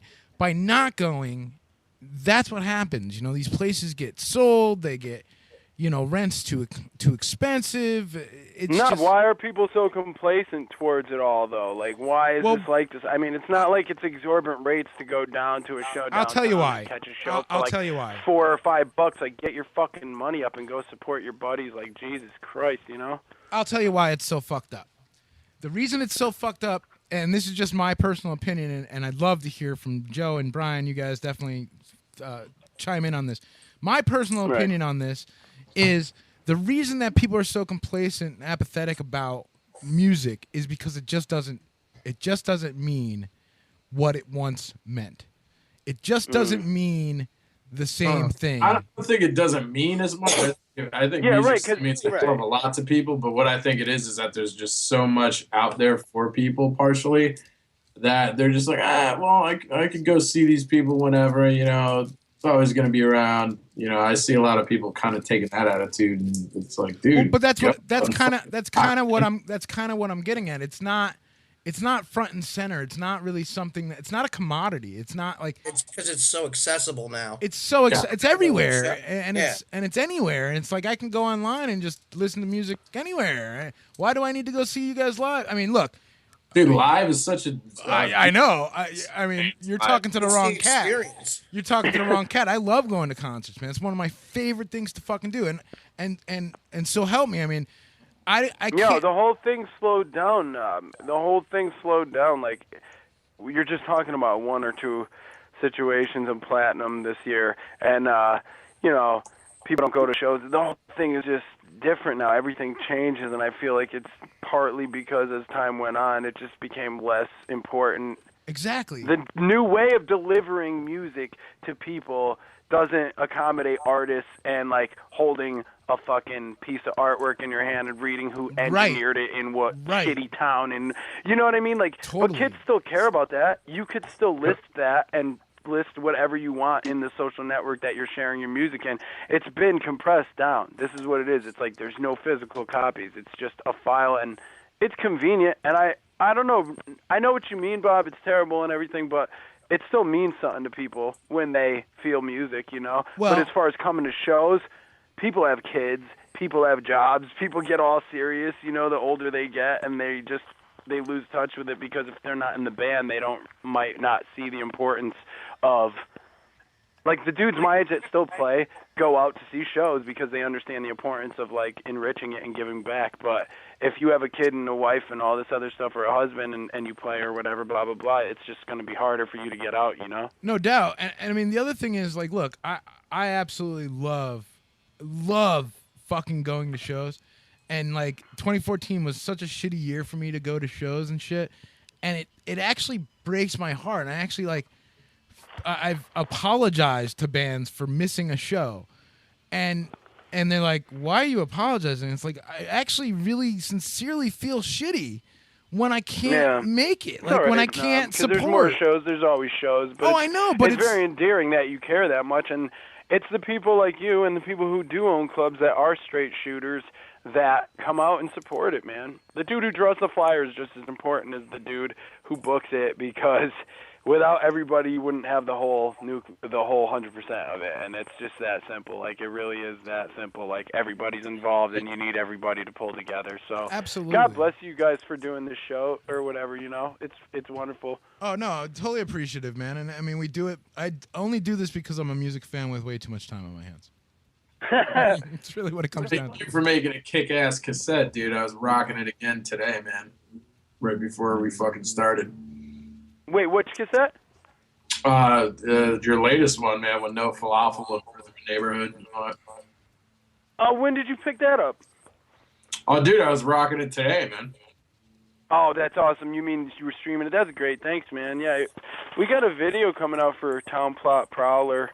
We're shooting it on Sunday, and yeah, so that'll be up. We'll be sharing that soon, and I got a bunch of solo shows at Cafe 9. I was thinking about it too. I'm like, you know, if Cafe 9's up for sale, who knows how soon it's gonna go and everything.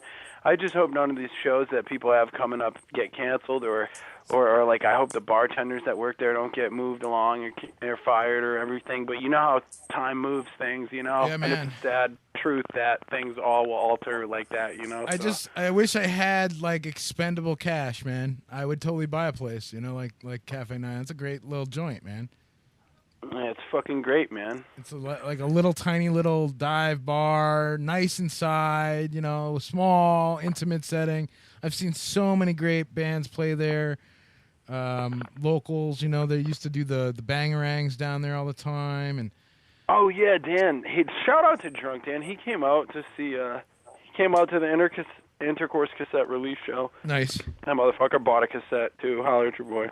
I was just talking to Drunk Dan. I haven't seen him physically in fucking over a year now, because, you know, it's like we just never run into each other like we used to. We all have things, you know. We all have responsibilities and shit. It sucks being a responsible adult, man. Don't ever grow up. Don't do it. It's not worth it. Yeah, but fuck that bullshit. Well, I don't know. You know, back to good things. Also, you played Baron Room right before I called. Yeah, that shit's good, right? Yo, we're playing with them in Providence on April Fool's Day. How about that? With Nice. Grizzlor. Intercourse, Grizzlor, Cross-Arm Calculator, Baron Womb in a fucking basement in Providence. Baron Womb. Yeah, dude, they're fucking good shit, man. It's cool that they're coming to the States. Mm-hmm. That's awesome. They're awesome, dude. Yeah, they are really fucking good, man. I'm digging it. I think that song actually came from the Alternative Control compilation, if I'm not mistaken. Yeah, the comp, yeah.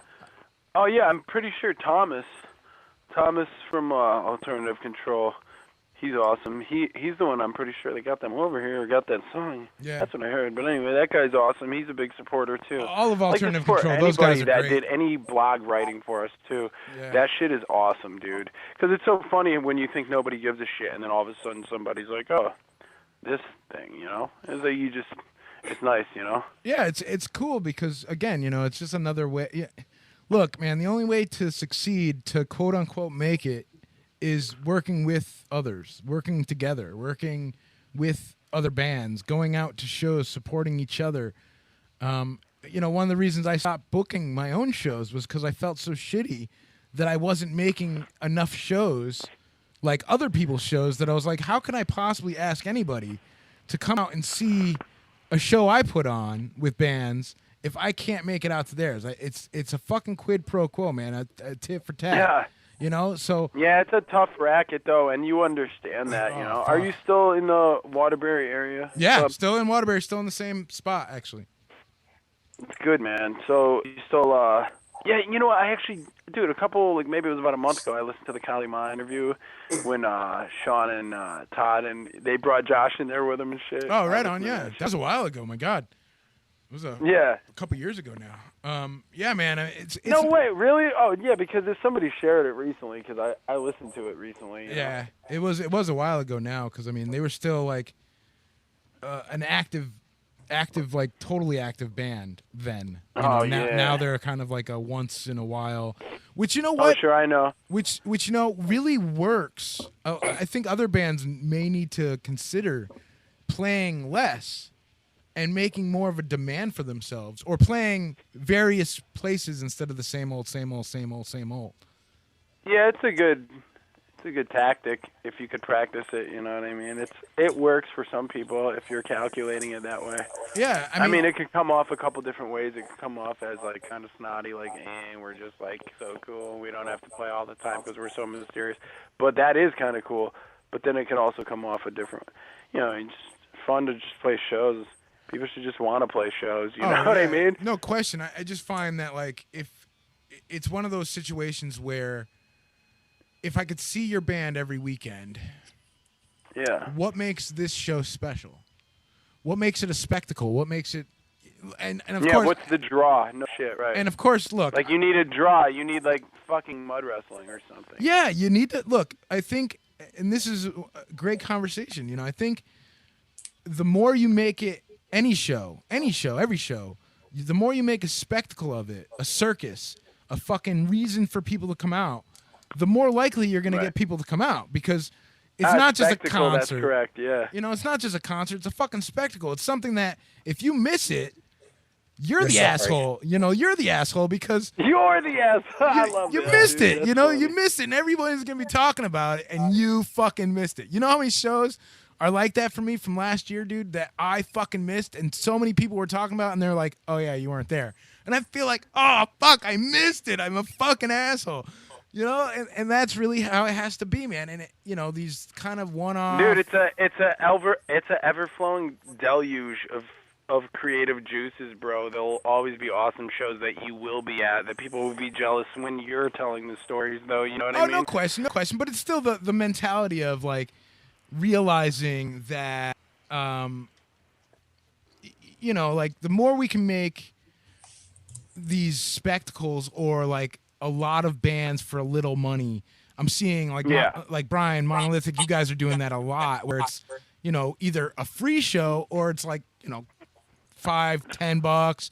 Sometimes when it's like a big hitter, you know, it might be a little bit more money, but you're getting $5-10 and it's like 12 bands, or, you know, 10 bands, or fucking 8 bands, or it's a lot of fucking bands for your buck, you know what I mean? And that, I try to always do that, dude. yeah, it makes fucking sense, because it's like you, Joe, it's like you guys too, you know, the 10 bands, $5. I mean, it makes it a fucking spectacle, and it's like, God damn it, man, there's so many great bands. If I miss this, I'm going to really miss out on like something special, you know? Well, that's the thing. It's called a show for a reason, so you might as well make it a show.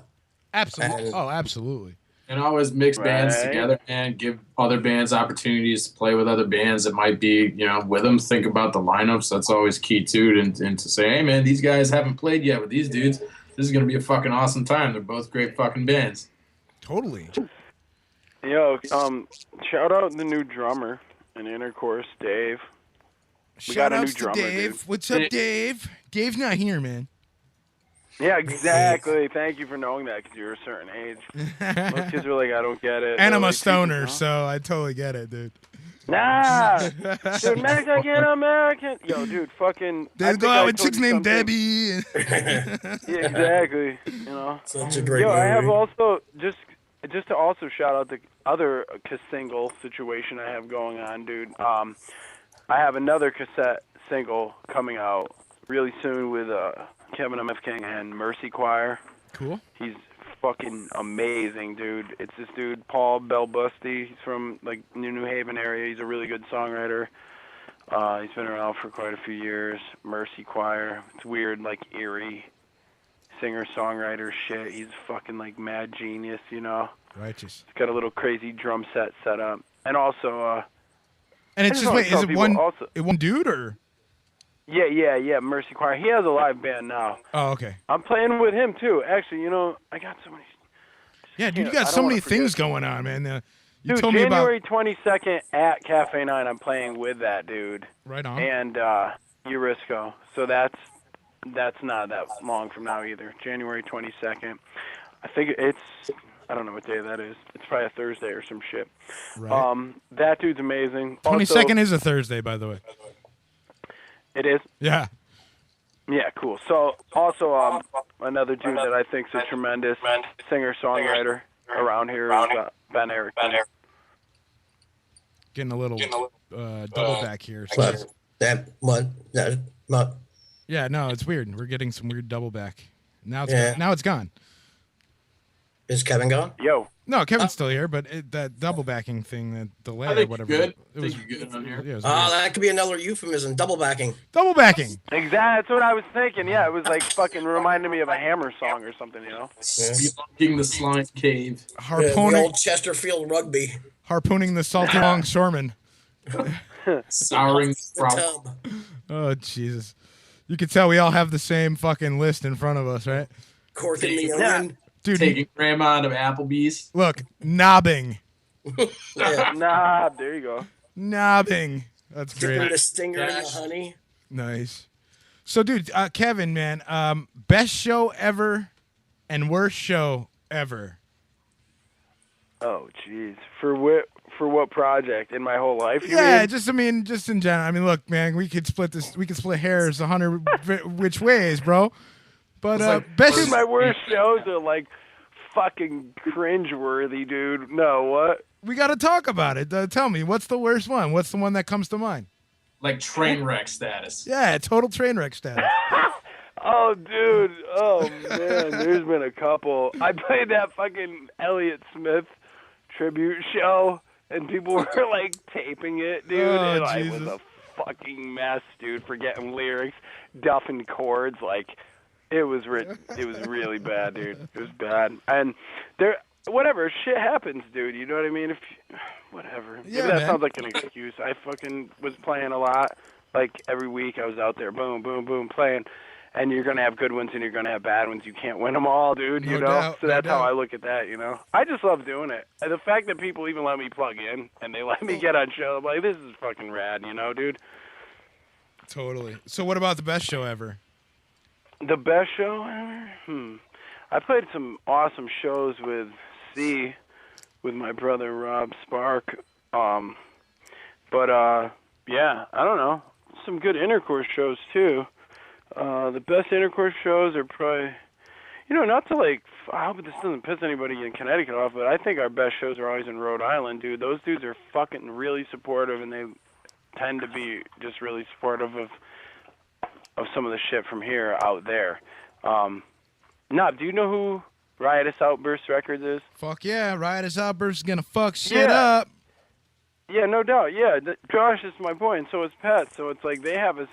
I've been working on shows for those dudes for a while in all the projects. I played there with C, I played there with Intercourse, I played there solo. So, and they put out comps all the time. All the time, And yeah. they set up really good shows, and every show we play for them seems to be fun as hell. So Yeah, I don't know. That's a tough question, dude. A couple of my you know? buds used to do a show here called Chowder House, and they had their own little record thing going.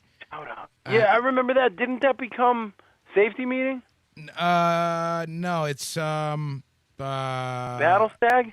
Battle Stag. Yeah, that's correct. Yeah, Cody and Chris. Yeah, totally, dude. And we played their Summerfest in August. They used to be huge riotous outburst type guys, like always talking about that shit, and got me into it. And like, wow, riotous outburst is good shit, man. Gonna fuck Dude, shit definitely. up. Those dudes fucking rule, and they live it, and they're helpful, and they just are looking out for the better interest of bands that want to fucking play every night. And you need shit like that, and them dudes put out vinyl and cassettes, motherfuckers. Yeah, dude, vinyl is so cool, but it's so stupid expensive. Yeah, I hear you, dude. Yeah, we looked into it too. It's ridiculous. It's ridiculous, man. I wanted to put out, the OFNR Stompilation many years ago now. I've got a new one coming this year, hopefully. I wanted to put it out on vinyl, just to have a fucking OFNR vinyl out there. Mm-hmm. And I looked into it, and it's so stupid expensive, dude. It's like $1,000 for fucking. But like you gotta 7 inches. Yeah, but you gotta think. I mean, it's not like you throw in a disc into a computer and it does it. It's gotta it's a whole process. Like you gotta make the fucking and blank. It's slowed up, dude. It takes like a ridiculous amount of hours to press anything. A substantial amount of pressings takes a really long time, and the materials are in high demand. And actually, dude, I was reading something about that recently too. There's a plant in Hamden that I didn't even know existed, and it's like right here in Hamden, and they do vinyl and shit like that, Yeah, it's unfortunate because for like solo guys, even like yourself, to try to, or even even like Stagger or anyone really, to try to put out. The return on investment, if you look at it from a business standpoint, the return on investment is just not there. It's zero. No. The ability to do it, though, is still so fucking cool. Dude, any band that has a vinyl, I usually buy it. But small labels should be smart, and they should only be fucking with bands that actually get off their ass and go out and play shows on a regular basis. Like, I did a cassette with Obscure Me Records, which is like this little boutique label, started in like the Wallingford area. I think they're out of New Haven now. And them dudes are rad. They did 100 print of one of my things. It was like a comp of all like 3 of my EPs from one year. I slimmed them down into one LP, and I did that with them, and it's up for sale on their site. You could stream it, but also they hard copied 100 of them and gave me half. So I sell those at my show, and that was really helpful of them. So that was really cool. Obscure Me Records, people. That's cool, man. And it's little labels like that really make a huge difference nowadays. Right. You know what I mean? Like, because it's a fucking hard knock fucking business out there as far as being a musician, and clearly. Hell yeah, and every musician's like Annie in that case, in that analogy, because it's a hard knock life. Yo, dude, we're do you reach listeners out in the Midwest and stuff like that? Do you talk to your listeners and shit? Do you are you in touch with those people? Some. I mean, we've got a brand new band next week out in Illinois. It's not really Midwest. I mean, I know. No, that's considered. Yeah, that's up north, but still right. Yeah. I mean, I have family in the Midwest, but we it's weird. We reach all over the place, but nowhere all at the same. But nowhere all at the same time. Dude, I'm going back to Kansas. Nice. Kansas, dude. No, I am, dude. I'm going back for the first time in 4 years to go visit one of my really best buddies out there and record. We have a group called Give Us a Kiss, and we fucking put out crazy records, so we're doing that. And then he's recording the new Kevin M.F. King album while I'm out there. Nice. And I'm playing shows in Omaha, Kansas City, and Lawrence, Kansas, and it's going to be fucking awesome, dude. Omaha, somewhere in middle America, right? Take it right in the heart. Yeah, Nob's a nerd like me. Total Counting Crows reference. Shit. Dude, right? Dude, they're great live. I don't give a fuck. I never saw them, but I'm more into fucking weird shit like the Amanda Glass. Yeah, I hear you. People should look that weird shit up. Yeah, Yo, man. But that's the do beauty, people right? actually promote their music on your show? Nob, are they go listen to this and do this and fucking watch this? Do they do that shit? Not really. I mean, we don't really do a whole lot of that. I mean, look, I try to, any bands that I'm really into, Right. I try to push, like a huge fan of Fear Nuttin' Band. Like Oh, I just fucking love those guys. Like I cannot say enough great things about them. Every album they put out is amazing. So I'll say, go and buy that shit. Or like if we play, like we just played Baron Womb, like I'll tell you about them. But there's not really a whole lot of selling on. There's no commercials on fucking OFNR to begin with. I do that on purpose. Awesome. I do that no on worshipping purpose. fucking bullshit products like we were saying. That's Yeah, great. man. I can't, and a lot of people have said to me over the years, look, that's a good way you can make money doing that. And it's like, I don't really give a fuck about making money, man. Are you just against politics, or are you just not really I am selling it because you're that DIY? Like, I mean, tell me. I'm kind of against politics. I like being able to say whatever the fuck I want. And when you start getting sponsors and commercials and shit, unless it's like you don't want to offend. Exactly, unless it's like blow paste or like cold cock whiskey or something like that, then it's then it's different. But like, I don't know. I don't want to have to fucking start censoring myself because I went and got a sponsor, and now I can't come on and be like, it's Fish fucking New Radio, OFNR, fuck you. You know what I mean? You can't talk about dildo hats at that point. Yeah, I can't It's talk like about not free dildo anymore. hats. We will always talk about dildo hats. Or like, God, dude. I mean, if you've ever listened to an episode of Chaos, man, half the shit we say would be totally shut down in 2 seconds due to some sponsor getting all butthurt. And nowadays, dude, it's gotten so bad where people get so butthurt over stupid shit. I just don't even bother, man. I just don't even bother. You know, people are waiting. People are just waiting to get their feelings hurt. Not that I'm not sensitive to certain issues. It's just fucking ridiculous how ridiculous things are nowadays. No, it's dumb, dude. It's so fucking stupid. It's enervating, dude. It makes me so mad because there's so many there's so many better things to worry ourselves about other than some of the stupid shit that gets fucking, bitched about, fucking Breaking Bad characters are on Toys R Us. Let's petition. Fuck you. And I was pissed because, not to be a weirdo, but I would have liked to get one of those Walter and action figures. How dude. shitty. Those things are fucking cool. I love that show. Yeah, and how shitty that because somebody was butthurt, everyone suffers. One person was butthurt and everyone suffers. I don't understand But that. that's why every law is set up. Because one drunk person fucks something up, everybody else has to wear a wristband or something. Because one dummy did this, everybody else gets chastised for it like we're fucking 2-year-olds, Right. That's just the fucking nature of, that's how people choose to deal with other people and in a collective kind of way. It's kind of silly the way One's things it for are the set many. up, isn't it? Yeah, it's true. It's true. Totally true. Hey, dude, so did you guys play any of that music that I sent you? I haven't yet, but I have it on deck. I was patiently waiting. I wanted to talk a little bit.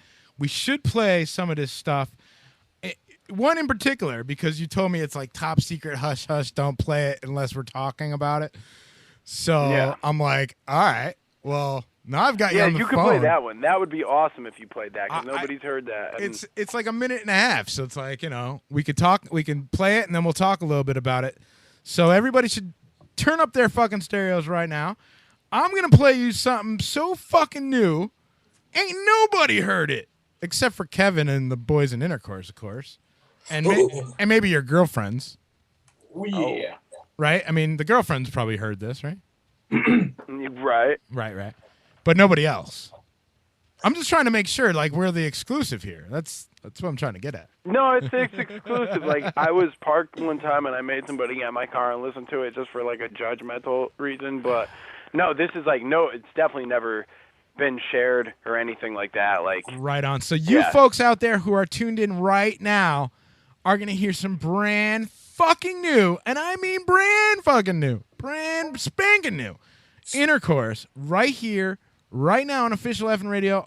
All you guys hang on the line for just a minute and a half, and we'll be right back with Kevin King, talk a little bit about the song and what's going on in 2015, some of the shows he's got coming up again. We'll remind you of all those things. You're going to keep it locked to Official FN Radio because we'll be right back in about a minute and a half. Maybe. It's not enough.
A shorty, but fucking dude, that's badass, man. I like it. Oh yeah. Wow. It's really ballsy, thank man. you, Yeah, man. I like it. It's kind of got a grungy almost feel for like 2 seconds, and then it's just into this mess of awesomeness. Yeah, there's a bunch of changes. It's called Face Infection, actually. Yes, Connor wrote that one. Anyone who doesn't know, lest you not know, that's called Face Infection. When and where might people be able to get that? Okay, so check this out. The 4-way, 7-inch vinyl split with 3 Richmond, Virginia bands and us. We'll be out soon. We're getting the masters back really soon.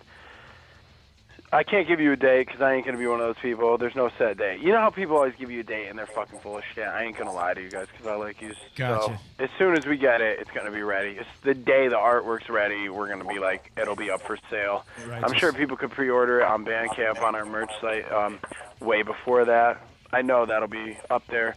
It might even be streaming and available for download on our site before the actual hard copies are. I would think that would probably be a logical way to distribute it in this day and age. But yeah, pretty soon, dude. There's a few songs from that. When it comes out, you must let me know because I will buy the 7-inch just because I support vinyl. Yes. Oh, totally. And Connor did the artwork for the cover of that too, so it's really cool. Well, now I'm not buying it. I don't know.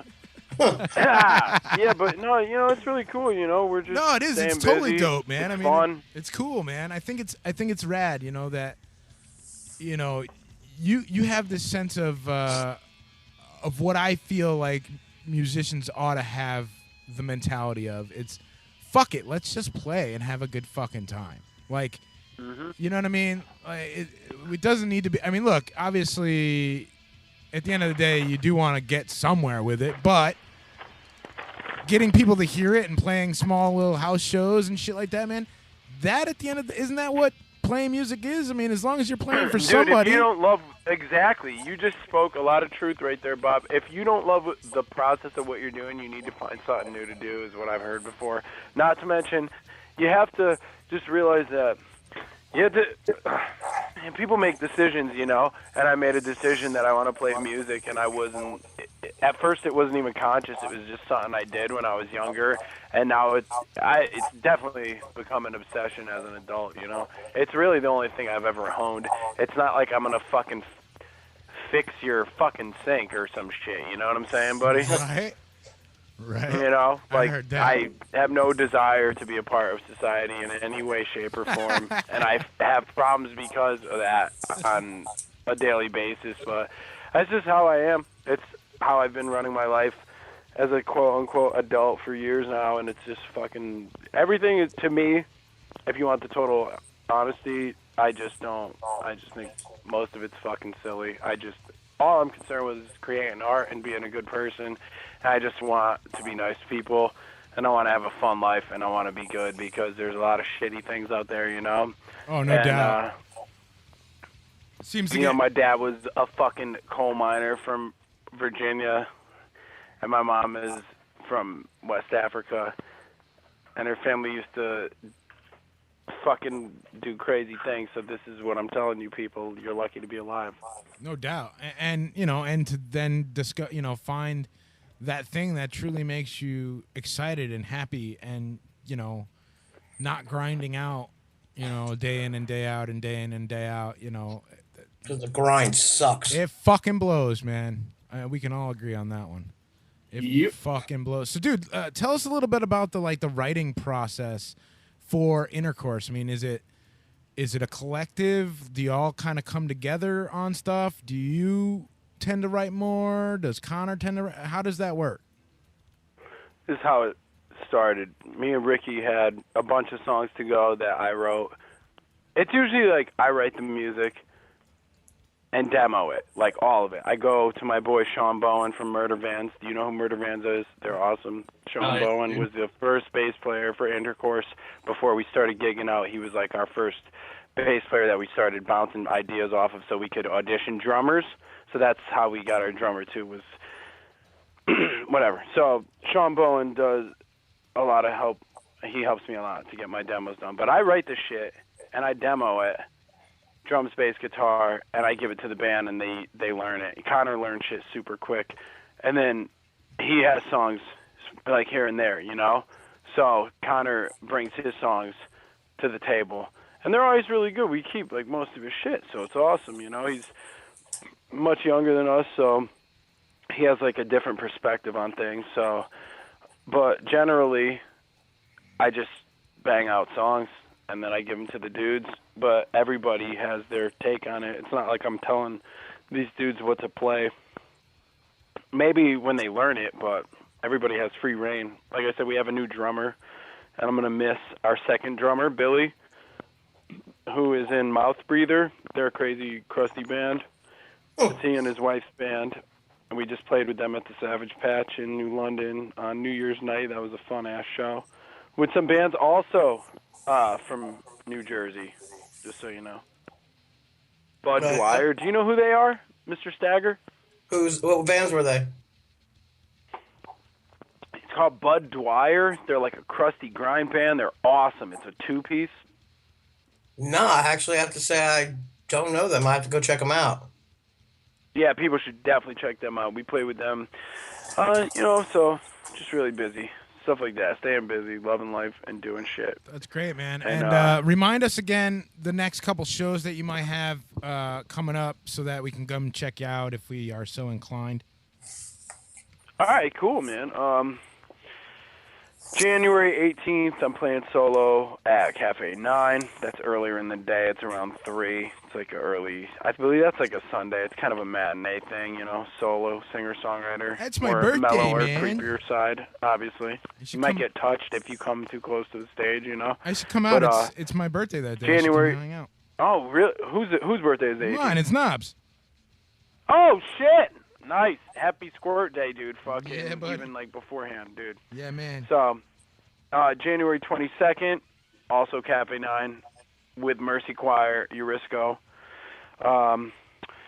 January 23rd, this is like a 3-day thing. The 22nd, playing solo. 23rd and 24th, back-to-back nights with Intercourse. One's in Meriden at the Reserve, one's at 3 Sheets. All this shit is up online. People could just look us up on Facebook or SoundCloud or Songkick or YouTube or what's that other one? Bandcamp is the one, dude. That's the one that I would hope people actually check this out on. You just put in Intercourse. Yeah, make sure your safe search is on. Dude, that's just January, though. There's shit in February, March, April. I'm not going to really get into that because that seems long-winded. But there's a bunch of shit coming up, and some of it's out of state, some of it's close, so people could check it out, you know? Yeah, buddy. And everybody should check it out. I mean, it is good quality entertainment. You guys rip it up. Thank you. You guys rip it up, so, I mean. Thanks, man. We have fun hurting ourselves for everybody's enjoyment. It's fucking rad, you know? Yeah, and that's kind of what you do. Fucking run around and get crazy, man. That's what it's about. Crazy. Yeah, well, isn't it what it's about? Did we leave? That fucking is what it's about. I just want to say, that is what it's about, I think. Oh, That's yeah. why I fucking am a fool with it, you know? Did we lose Brian? I haven't heard from him. Brian, you still there? I am indeed still here, brother. Okay, great. I just wanted to make sure you're Bang! Instant Brian. It was like adding water to it. It was like, boom. Instant Brian. Just wanted to make sure. Make sure you didn't fall asleep on us or some shit. Dude, also, I can't remember, Knob, did I send you any solo shit, too? Like new Nah, demos man. or whatever? You only sent me, you sent me some Intercourse demos. I wasn't going to play those. I do have 2 coming up. Yeah, those aren't like high quality. I mean, they're just, I don't want to like blow the load on that. It's more like, I was going to play the that. other 2. I have As Fascist as a One-Sided View and What Doesn't Kill You Makes You Dead or some shit. Yeah, those are new. Those are brand new. Those are on the EP. That definitely. So, yeah, we won't. So I'll play those. You know, I'll play those in a little bit. I didn't know if you had any. And also, I'd like to say, dude, I wasn't gonna mention this to you, Bob, but I did. I don't know if it was yesterday or today, but I don't know if anybody cares about this, but there will be a C reunion pretty fucking soon. I just want people to know that. Yeah, you did. You mentioned it to me. I wanted to talk a little bit about C because I don't know much about that particular project of yours. So let's talk a little bit about it. What is that all about? Oh, C was a band between me and Broccoli Rob Park that he played tap like crazy finger guitar, and I played drums, and we were like a crazy noisy proggy duo. We played shows around the area. We played in Providence, we played in Connecticut. We played with like Kali Ma and stuff a couple times. They were our buddies and around here and shit like that. You know, just that was.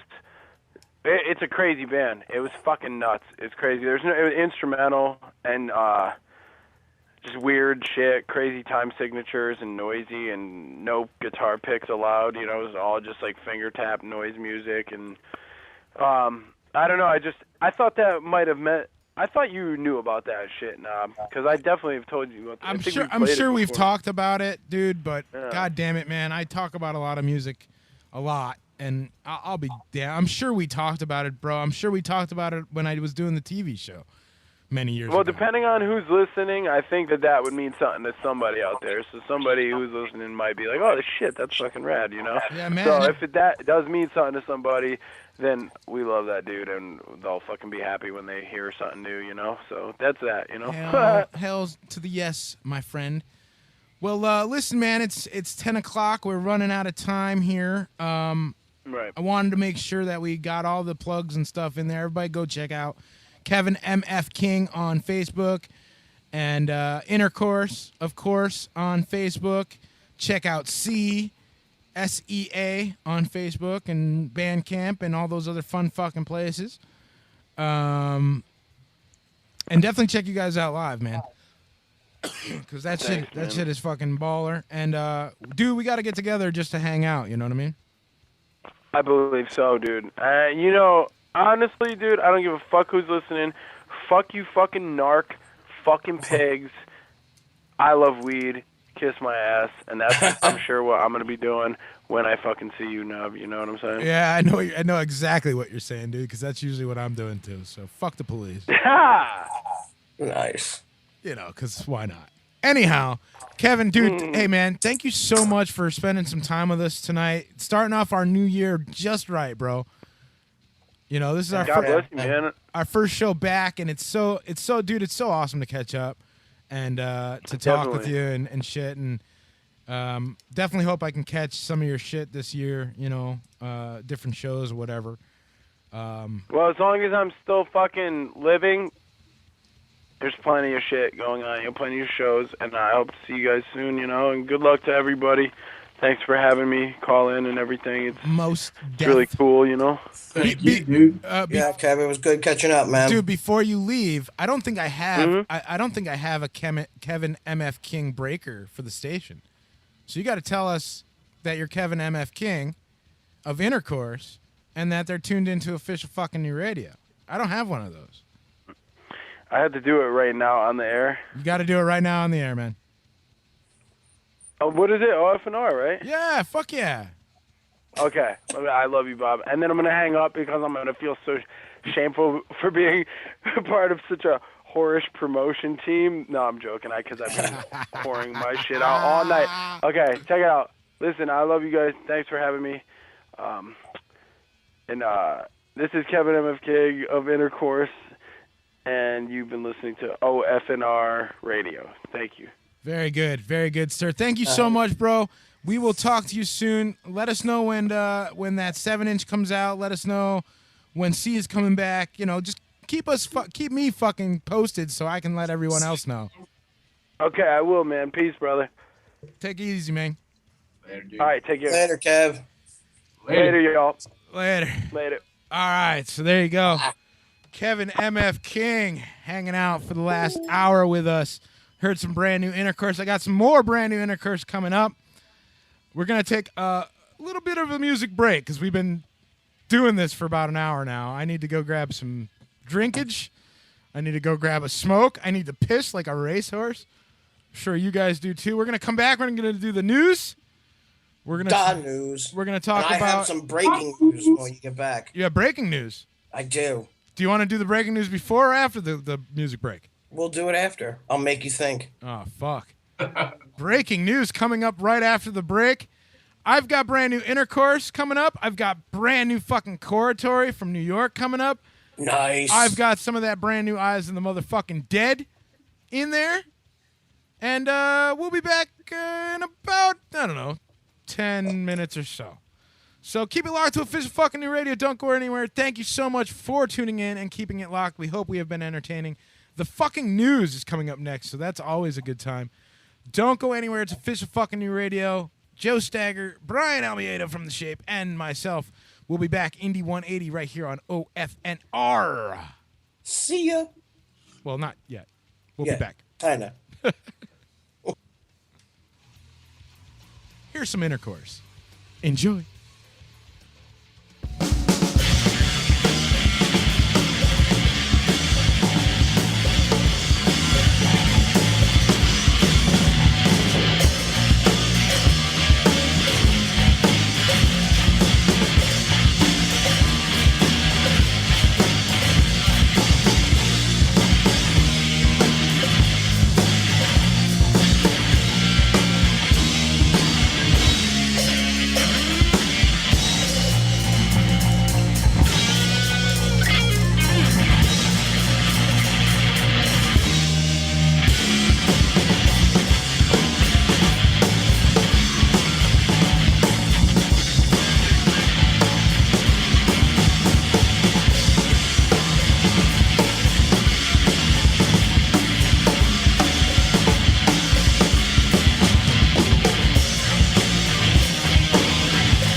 You pay me.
2015. 3 wise men. 5 dildos. 180 minutes of independent rock and metal. We'll go on a journey like no other. Around the globe. And through assholes of fire. Man, it stinks in here. It's Indie 180, Tuesday nights, 8 to 11 p.m. Unofficial fucking new radio. OFNR.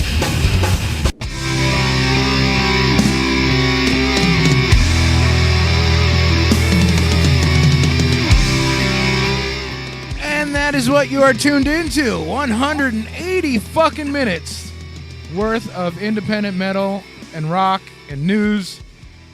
And thanks to Kevin King for calling in. What a great time we had with him. What a great way to start the new year. What do you guys think? Good time there or what?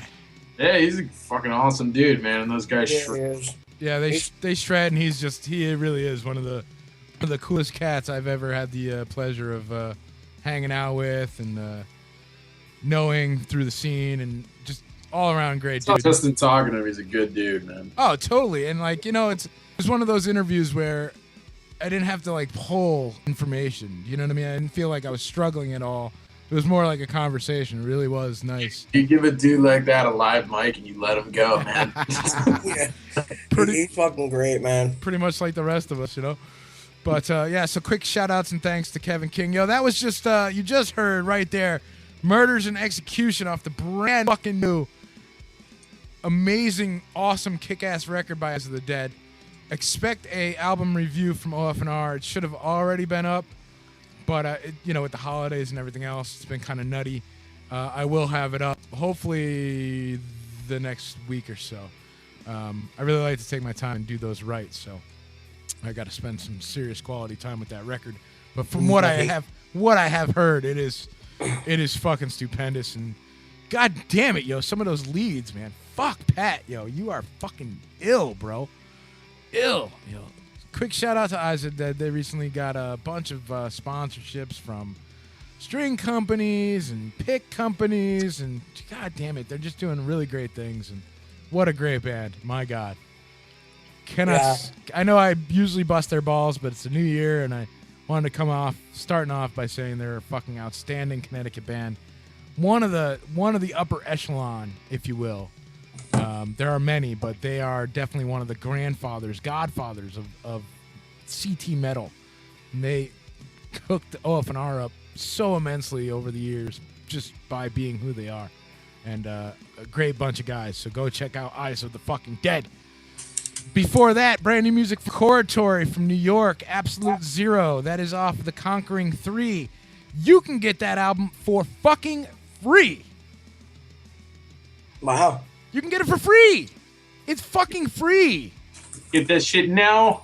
It's free. Go to Coratory Metal. Coratory, Korotory. Coratory. Get that shit. It's Coratory. Fucking good, man. Those guys are brutal, man. And of course, before that, 2 songs from Intercourse. What Doesn't Kill You Makes You Sick, and As Fascist as a One-Sided View, off the brand new cassette. I had to bust his balls a little bit about putting out cassettes, because who does that, really? Kevin motherfucking King does that. That's who. And others should too, I mean, it is pretty fucking cool. It has this feeling of nostalgia, Yeah, it's our version of vinyl. Yeah. For our age group. Well, our age group of vinyl is vinyl. Well, not really. I mean, vinyl was back in my day. Well, dude, I still collect vinyl. Oh yeah. I mean, it's a lot harder now. There's less and less record stores out there. I used to go to Cutler's every time I went to Toad's. There's no more Cutler's. That's sad. There is still Red Scroll. Everybody should go check them out. There's still Brass City here in Waterbury. Everybody should go check them out. Those are the only ones I know. You got Jerosa up in Danbury or Brookfield. Oh yeah, that's right, Jerosa. That's right. It used to be Trash. American Style used to be in. That's true. That's Malcolm Tent. If you ever catch Malcolm Tent doing his music, he usually carries with him like a portable version of Trash American Style with him. Like you can buy vinyl and shit from him. He usually has a pretty good selection of really random shit. But no, you're right. I mean, you're right. The generation, is kind of cassettes. It's weird to think that that's like vintage. But speaking of cassettes, really quickly, I saw the new Walkman. I don't know if you guys know that Sony put out a brand new Walkman. What? It's not a cassette player. It's a fucking like digital. It looks like an iTunes kind of device. They tried that once before and it didn't work. It's touch screen. It looks sharp. It's small. Looks really sharp. I mean, it looks cool. I don't know. Obviously it's no different than an fucking device, but most people nowadays have that shit on their phones, I saw recently, not recently, but I saw this meme going around. It was like an old 1987 Radio Shack ad. And it's got all these different things, like camera, fucking recording devices, and like like a computer, all this crazy shit. And then the next pane of the meme is an iPhone. So it's like all that shit that used to be like 2 pages on Radio Shack. You can do with an iPhone. Is now done with a fucking phablet or phone. Phablet. Yeah, man. Those fucking tablet phones. They're like the huge fucking monstrosities. I know. I have one. Dude. And every fucking update is just, now it could do this, now it could do this, now this other function it can do this. But try to make a phone call with it. Go ahead, try to make a phone call with it. I dare you. Not in upstate Connecticut, man. Shit. All right, anyhow. Before we talk to Kevin King, we were talking about Penis. Platinum Records and penis. We should finish up our conversation about Platinum Records. I think at the end of the day, really, it just comes down to a true sign of the times. Things are changed. It's not things are changing. It's things have changed. And I don't know that we're going to see a platinum record in 2015. I really, I don't know. Can Taylor Swift do it again? No, I think it'll be somebody else stepping up to the plate, but it'll still be pop, though. It'll still be pop record. It'll definitely be pop. You might get, maybe, who knows, maybe you'll get 3 or 4. Maybe this is not a good year, but just overall, as far as sales in general, it's down. Well, yeah, that was a bad year in music. I think on the mainstream level, it was a bad year in music. You know what I miss, and to talk to that point of it being a quote unquote bad year, I miss having like new rock and metal bands. Like obviously I get new and rock and metal bands because of OFNR. Like these are like, unsigned global independent bands. Talking major label. Yeah, I'm talking major label stuff. Man, there hasn't been a good solid fucking record or album or whatever the fuck you want to call it that has come out in God knows how long. I mean, the new Foo Fighters is all right. It's decent, it's not. It's because they're not on major labels. That's why you're not seeing it. Yeah, man, it's crazy. I mean, you got to really dig for that new, you want that new metal band that's out there, you got to dig for it. You got to be an active consumer, an active participant. Yeah. You got to be an active participant. Look at Roadrunner, Century Media, Nuclear Blast, Prosthetic Records, like all those guys. Yeah, and what I mean by being involved or being part of the thing is, like Joe was saying, you got to kind of search out. And this is where the Spotifys and the Pandoras and all those other places kind of come into place because, you get on one of those and you may hear like stuff that you know and love, but a lot of times they'll give you stuff that's kind of off the beaten path. Now, one thing I did want to talk about, and we didn't talk about at all, is Joe. This isn't so much for you. I mean, you could discuss it, but no. There was a station here in Connecticut last year that went out of business because they just weren't making any scratch. They weren't making enough money, and they sold their shit to some Christian garbage. Well, they've come back. They've made a return, but they made a return in a very weird sort of way. They've joined the ranks of internet radio, and I'm talking about iRock fucking radio, and I don't give a fuck. I don't give a fuck who's listening. I don't give a fuck who reports to who, because this is OFNR, goddammit. We are still the official fucking new radio station of Connecticut. And we've been doing this a long goddamn time. Maybe we don't have the fucking listenership of a crap. But I find it interesting that even though they have become an internet station, they still play classic rock garbage. I find that really fucking weird.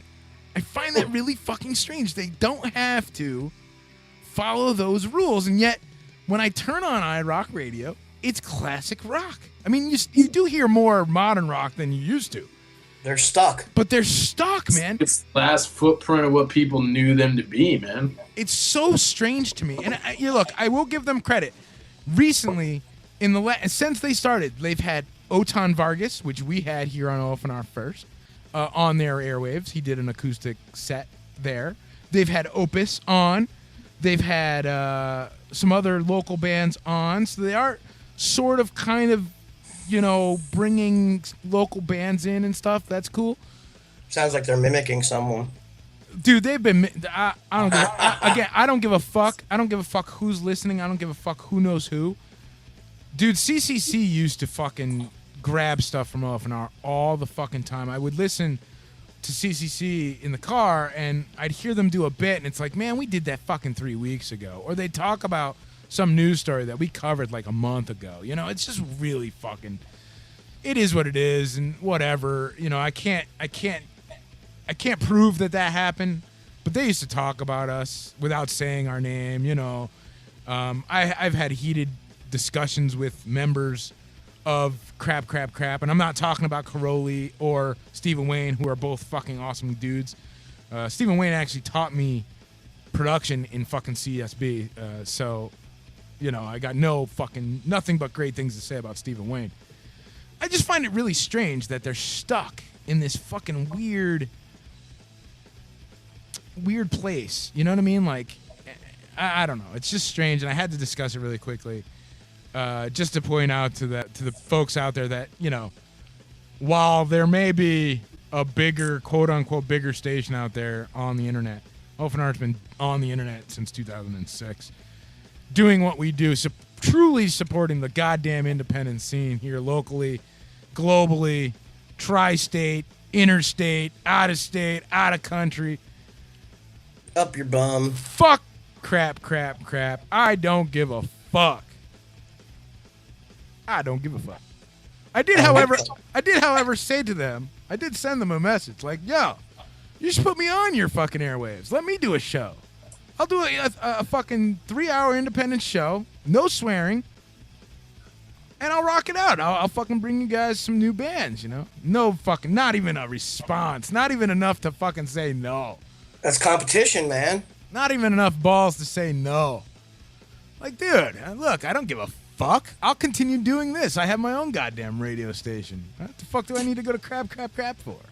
You don't, and you can say whatever the fuck you want here, dude. Exactly. And look, and I don't have any censors or sponsors or anybody to fucking answer to. And I want to call the boss, I just talk to myself. Yep. And when I argue with myself and lose, that's when I know I've accomplished something.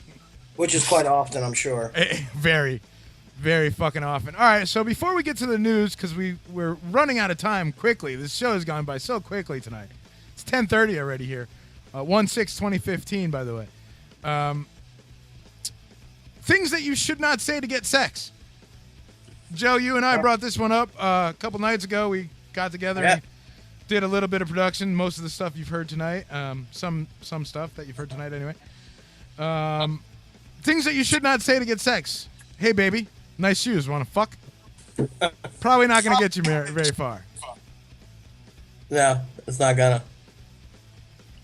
You guys got any, or are we moving on? This would be a really short bit if you guys have nothing to add. I lost it. You lost it. Brian, anything? You got anything that you should not say to chicks to get sex? Your lips look good. Does rat smell like chloroform? Look. Only Bill No, I'm not even going to go there. Not even going to go there. Not like even. Your looks good on your ass.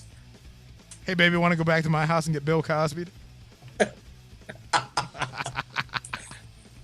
Ever have a little Swedish in you? You do now. Say Swedish? Hey, man, you got any Mexican in you? You want some? Borracho? All right, so fuck it then. We'll go to the news. The news brought to you in part each and every week by our good dear friends at Blow Paste. Get the taste of dick out of your mouth. Blow Paste. Let's do the jingle, shall we? We shall.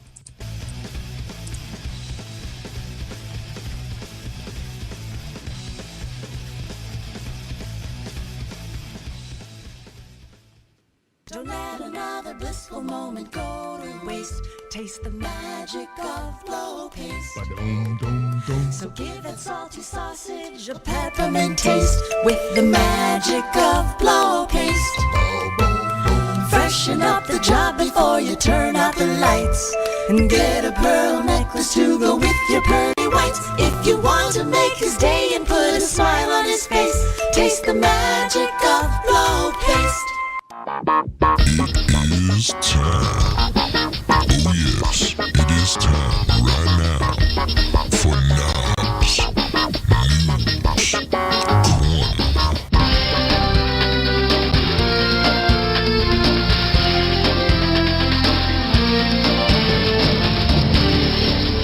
Yes, indeed. Time for the news. God, that's loud.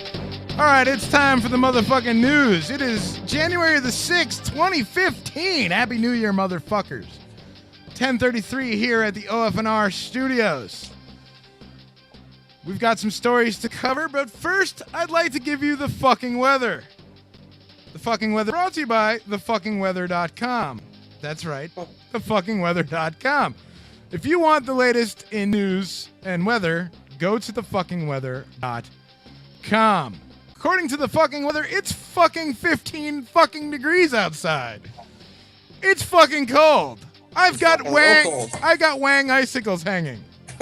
Wangsicles. Tomorrow, it's supposed to get to 15. What, no love for coxicles? Ooh. 15 fucking degrees is that's the high tomorrow. I thought it was 5 tomorrow. 15 is the high. 3 is the low. I think it might even hit 0. Pretty sure. I'm going to definitely need to get me a nice warm dildo hat for tomorrow. That's when your Totally. balls crawl up inside your stomach. Dude, I hate this fucking weather, man. I fucking hate it.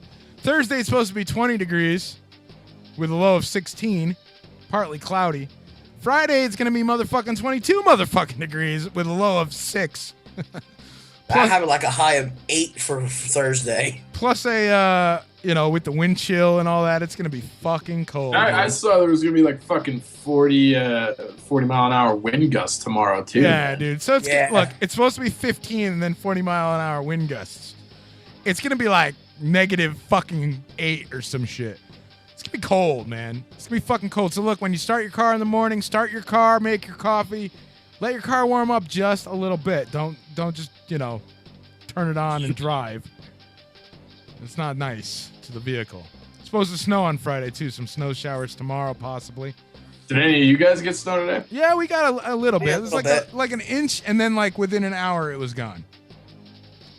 I thought for sure my ride home would be a lot worse than it was. Wasn't too bad. And I mean, when I say not too bad for my ride home, it was like an hour and a half instead of, 3 hours. But Yeah. Gotta take the little things. gotta take those little. That's what my wife says. Yeah, we know. She calls and tells me all the time. I'm sure she does. She's got you on fucking speed dial. Joey tried to fuck me again.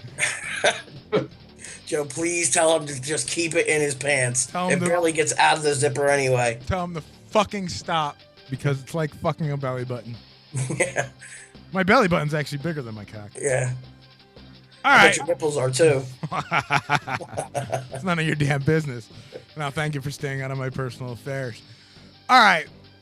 Let's get to the news, shall we? Got a bunch of stories to get through. Yes, we do. Not too many. I mean, I tried to keep it reasonable this week. Brian, I see you're on there too. If you want to read one, by all means, please do so. I'm gonna do the first one, however. Don't make me call the cops, boy. Now, we all know in this modern day and age in 2015, smacking your kid around is probably not the best of ideas. However, in Okeechobee, Florida, a father said he wanted to discipline his daughter by paddling her. But he did not want to break the law. So he called the Okeechobee County Sheriff for them to come and supervise the paddling. And they did. They went to his house and supervised the paddling. They supervised the discipline, determined it was within the legal bounds, and that there was no crime, and then they left. So imagine this shit, man. Don't make me call the cops. I will call them motherfucking cops, not so that you get arrested, just so I can I will beat your ass legally. This should happen more often, man. I will file the paperwork. I will call the sheriff on your ass. And I will beat you legally. I will beat you. I will whoop your ass legally. See, this is what that dude should have done in the NFL. Yeah. Instead of grabbing that switch and just going off on his kid, he should have called the cops first and been like, listen, Hold up, bitch. I gotta call the cops. Hold up a second. I gotta make sure I'm in my legal rights. I want to hit this kid with a fucking switch the size of a fucking 2x4. Is that cool? Oh, no, that's over the line? All right, cool. What about I gotta do a 2-inch belt or a 4-inch belt? What about the 4-inch belt? Can I do that shit? Now, back in my day, there was no calling the cops, man. No, you got beat with a drumstick. Yeah, you got your ass kicked. You got my ass kicked, man. My dad would reach for that belt, man. We would try to get under as many motherfucking covers as possible so that we, wouldn't hurt nearly as much, man. Dude, I turned out all right. I'm not fucking offing people over here. the belt, the wooden Yeah. paddle, or like in the old school Polish tradition, go kneel in the corner for 2 hours on fucking salt. Yeah, sure. Or standing in the corner for a while. That was always a good one. The slipper. My mom was like a motherfucking ninja, man. She'd have that slipper off, smack my ass and on before I even turned around and was like, what the fuck? You know? No, I had the old Italian family tradition, beaten with a wooden spoon. Yeah, sure. The wooden spoon is dangerous, man. That's bad shit. But yo, look, we're all reasonable fucking people now. I don't understand this. I don't understand this mentality of not being able to discipline your kids, man. I really. Again, it goes right back to the. There's a difference between spanking and then just like actual like beating the shit out of a kid. Well, there's no question. There's absolutely no question of that. But even still, man, you know, as parents, we gotta kind of worry. I spank my kid, he might say something to the teacher, and now they're gonna fucking DCF is gonna be at my doorstep. I mean, you know, that's like a fucking red mark, man. You don't want that hassle. You know, you really don't want that hassle. So you gotta play by the book. You gotta play nice. You know what I mean? I've come up with some pretty creative solutions instead of smacking. And quite frankly, you know, maybe that's a little barbaric. Punches. Maybe we don't have to do that, but you know, there are methods. But there is nothing wrong with giving your kid a good swift kick in the ass every now and again. And I tell you what, after watching some of these videos, after reading some of these news stories, some of these kids really deserve that shit. Oh, hell yeah. Hell yeah. But that's why you punch him in the armpit. It doesn't bruise. Phone book. Fucking phone book. Oh. Oh, the phone book is pretty brutal. Phone book is great because it doesn't leave any marks. Right to the back of the head. Oh, and it hurts. Oh, You'll God. fucking feel it, though. Oh, God, yeah. You fucking feel the shit out of that. Meanwhile, now all our listeners are got their phone books. Can you even get a phone book anymore? Those things even exist? Drop I haven't off. gotten a phone book in like 2 years. Oh, it's been forever. Dude, they don't get dropped off in the fucking yellow packaging that you're like for free. No. I haven't seen one of them in a long time. Been a while. Yeah, I almost live in a time warp down here in Stratford. Yeah, you guys got them celly phones yet? Yeah, right. They're working on it, that and the fucking TV, color TV. I heard so much about it. Wait till you get that cable. Woo, doggy. Cable, we still got them there bunny ears on our TV. Ooh, bunny ears. You can't even use bunny ears anymore. I got tinfoil on mine. No shit. That would increase your reception, man. Our kids don't know that shit, man. No. You know, they're not resourceful like that shit. Man, back in the day, it's like, stand here, hold this. Don't move. Don't move. The game's on. The All right, got a couple more here for you, and then I'll pull up a few more. I've got 2. Okay, cool. I've got 2 more actually here. Brian, you want to do the baby in a bag? Yeah, I will sure do the baby in the bag. All right. In China, that sounded way worse. In China, Zhu Shu, Sure. I think. God bless you. XUEHSUEH, 26, popped her baby, aged 9 months, in the expensive tote as she went to meet friends. After a pal took a photo and posted it online, the mom's behavior was slammed by web users.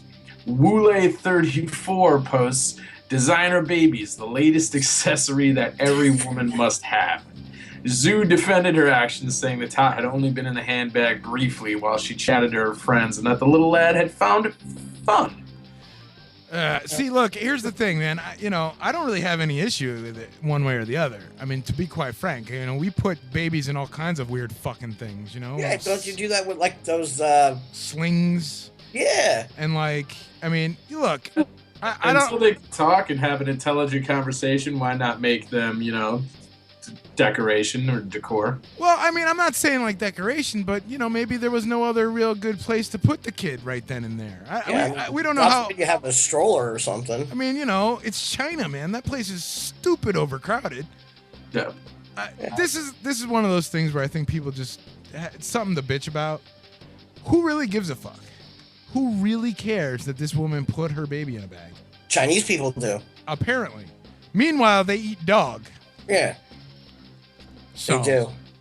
So anyhow. All right, moving on to the most metal story of the week. check this fucking shit out.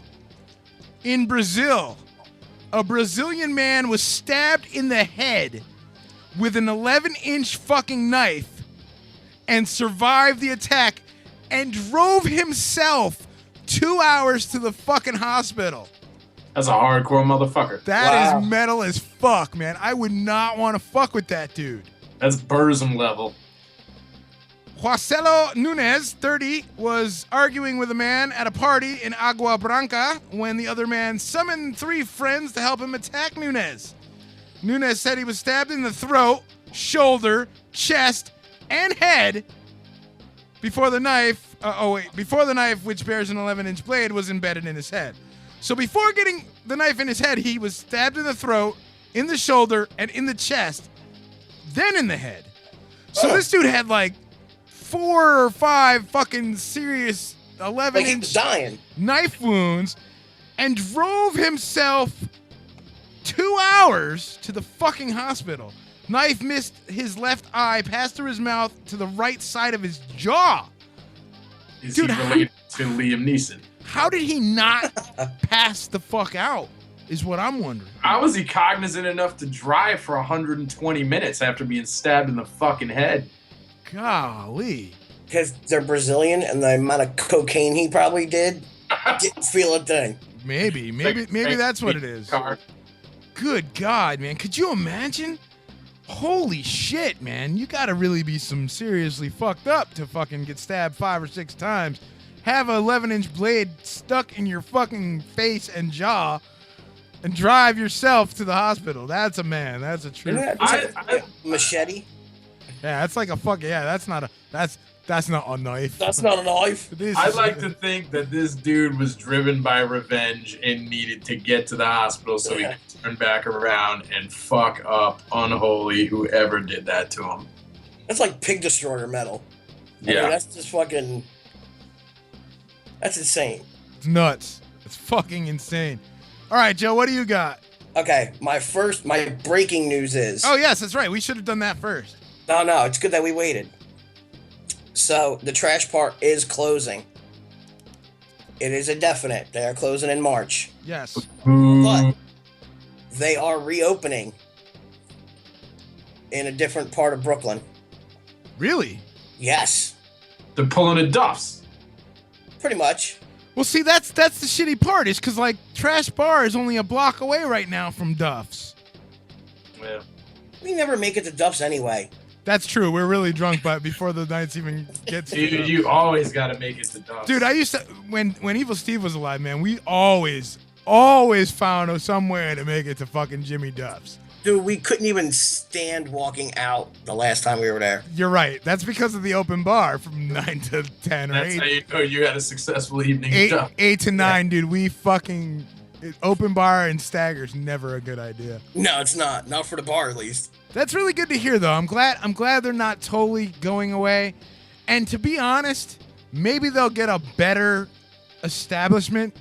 Because while the Trash Bar was a nice place, like, you know, it was a great venue. It was one of my favorite venues to go to. It was a really fucking dive bar. Like, it was a real shithole. You know what I'm really going to miss? The bathroom. Oh, I know, right? Dude, they better, like, take that wall. Yeah, I don't know what it is about going downstairs to that bathroom. It was like going into a bunker. Yeah, dude, we used to do interviews and shit down there. I've got video from many a time that OFNR went to Trash Bar and we did all our interviews and stuff down there. Because it's kind of like a holding place for bands, you know, before they go on stage. Yeah, we can call them interviews. Yeah, sure. Drunken conversations are more like it. Well, yeah, we could call them that too. All right, so hand jobs in the stall. Okay, is that more accurate? We leave that one deferred. Okay. That's how we make our money. So they've come out with a video controller for the vagina. Oh, wait, what? A video game controller that goes in your vag. The controller goes in the vag, or like a device goes in the vag and you can control it with the controller? No. The controller goes in your vag. And you play a video game from the inside of your vagina if you're a woman. Yeah, by pulsing. It's from a company called Ski. How do they know if they're hitting A, B, X, or Y? I don't think it works like that. Oh, It's not telling you a whole lot of. It doesn't look like it has buttons. It kind of looks like one of those like. I don't even know what the fuck it looks like, man. So this is the new Wii O. Yeah, and it says it's very important for your pelvic floor muscles. I didn't know the pelvis had a floor. Yeah, sure. This is like Kegel exercises. Yeah, basically, but it's a game controller. And so, like, is there like a video game on your TV or something? Like, how do you know you're winning? I don't know. They haven't gotten to that point yet of like discussing it, but I can tell you they have a Kickstarter campaign, and people should definitely donate to this. Well, they've got a lot of people going right now for this. If anybody's got a couple extra bucks, donate to this VAG controller. It's they say it will also help, obviously improve. Wait, let's back up a second. Why do you know it's called Kegel? What do you mean? Why do I know? Yeah. What do you study the vag? You're damn right. I study the VAG, and you're still not good at it. And I'm still not good at it. I haven't studied hard enough. No, but it's it's not really that I'm not good at it. It's just I don't, I'm quick. I'm fast. Well, I'm just that means you're not good at it. No, it's not that I'm not good at it. It's just I personally just am fast. I'm just quick. I'm quick at it. I just in and out. Hi, honey. Oh. Yeah, pretty much. I'm done. But yeah, it's and I'm sleeping. But it's this is pretty strange, man. Talk about an Xbox. Yeah. Holy shit. What the fuck? Yeah, they haven't named like a game that it goes with yet, because. So this is just a controller. It's not even a game system. No, it's just a video game controller that goes in your vag. Or anus, I guess. And I don't think this thing's fitting in there. No plan of any system yet or any games, nothing. They just created it, and that's what it is. And right now, it just pulses, and I guess it. So basically, it's a dildo. But yeah, it pulses back at you, and yeah, it's a dildo, giant, awkwardly shaped dildo. It looks like those things you get at like Halloween or around Thanksgiving time. Those, things that are like brown, they're bent with a hook. Oh, like the little cornucopia. Yeah, but it's like a gourd. Oh. Weird. They're like pinkish brown. And they have like the big arm, like hook on them. They're bent. Weird. Yeah, dude, it's not normal. I don't think I'll be getting that particular gaming system. I bet you will. I'm betting a few people are getting gifts this year. Right? Yeah. New this year, it's the VAG system. It's the VAG box. VAG box. Xbox. Yeah. Triple Xbox. Comes from the guys who make dildo hats. The next GTA will be on Triple Xbox. Beat up hookers with your vagina. Grand Theft Anus. Grand Theft Vagina 4. This is just, I don't understand. It's bizarre, dude, is what it is. All right, one last one that I've got, if you're all done with your VAG box. You like my VAG box. One last one. This is gotta go down as fucking shittiest news for a person ever. Guy wins $500,000 fucking dollars in the lottery. But it turns out the lottery ticket was misprinted. And he gets nothing. Whoa. What? Could you imagine this? New Mexico man is in the lotto pain after learning that he thought was a huge winning lottery ticket. $500,000 fucking dollars. Got the scratch off ticket, scratched it off, saw 500,000. Holy shit.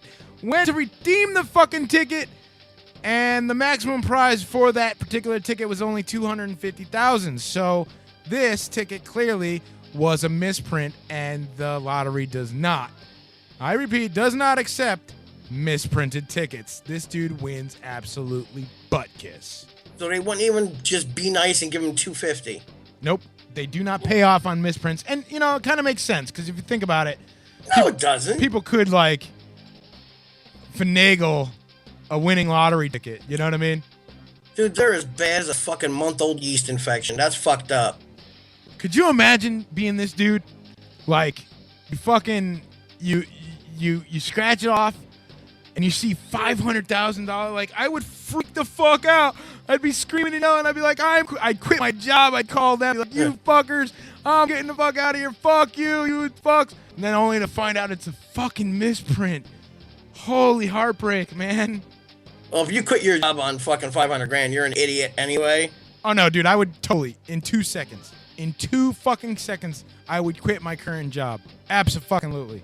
Yeah, that's because you're gonna move. For and that $500, $500K would go a long way. But yeah, buddy.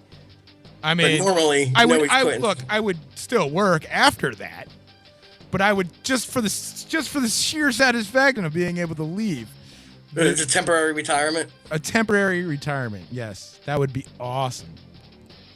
I think I could live on $500,000. I really do. I really think I could live on $500,000. At least for a nice enough vacation, man. Oh, totally. You know, nice enough where I could like maybe put $100,000 into like OFNR and like actually do something.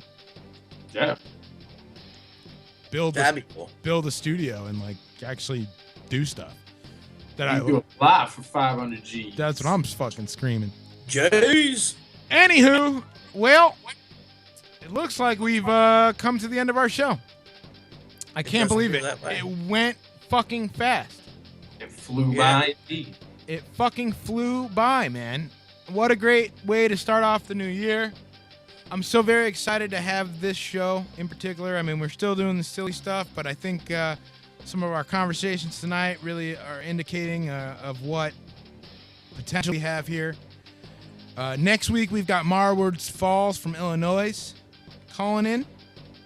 So that ought to be fun. A new band, new music. We'll be playing some Marwood Falls, obviously. And then the week after that, we've got Opus, the dopest, from right here in Connecticut, from Dead by Wednesday. We're going to talk about Dead by Wednesday. We're going to talk about their future. We're going to talk about what they're up to. We're going to talk about Joe Morbidelli. Yeah. Because we have to fucking talk about Joe Morbidelli. I've got to talk about it, man. I'm sorry. Whether he likes it or not. Putting it out there in advance. It's going to be discussed at the very least. Joe's good fucking people, and he got himself into a bad situation, and I got to talk about it, you know? Yeah. Oh, I hear you, man. I'm interested to hear what's going on. Absolutely, right? I mean, you would think that would be like primo number one thing to discuss. But not every radio station believes that, so. Oh, no, they're scared. Some people just don't, you know, they don't get it.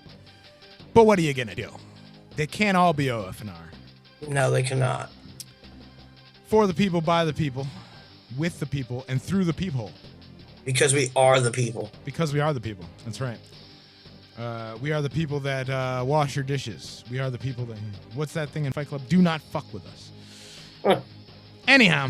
Anywho. So, yeah, we got Marwood's Falls next week. Opus the following week. Still got an opening for the end of January. And openings... Which I am working on. Openings all throughout the rest of the year. They fill up fast. I'm telling you guys now. I'm trying to tell you in advance.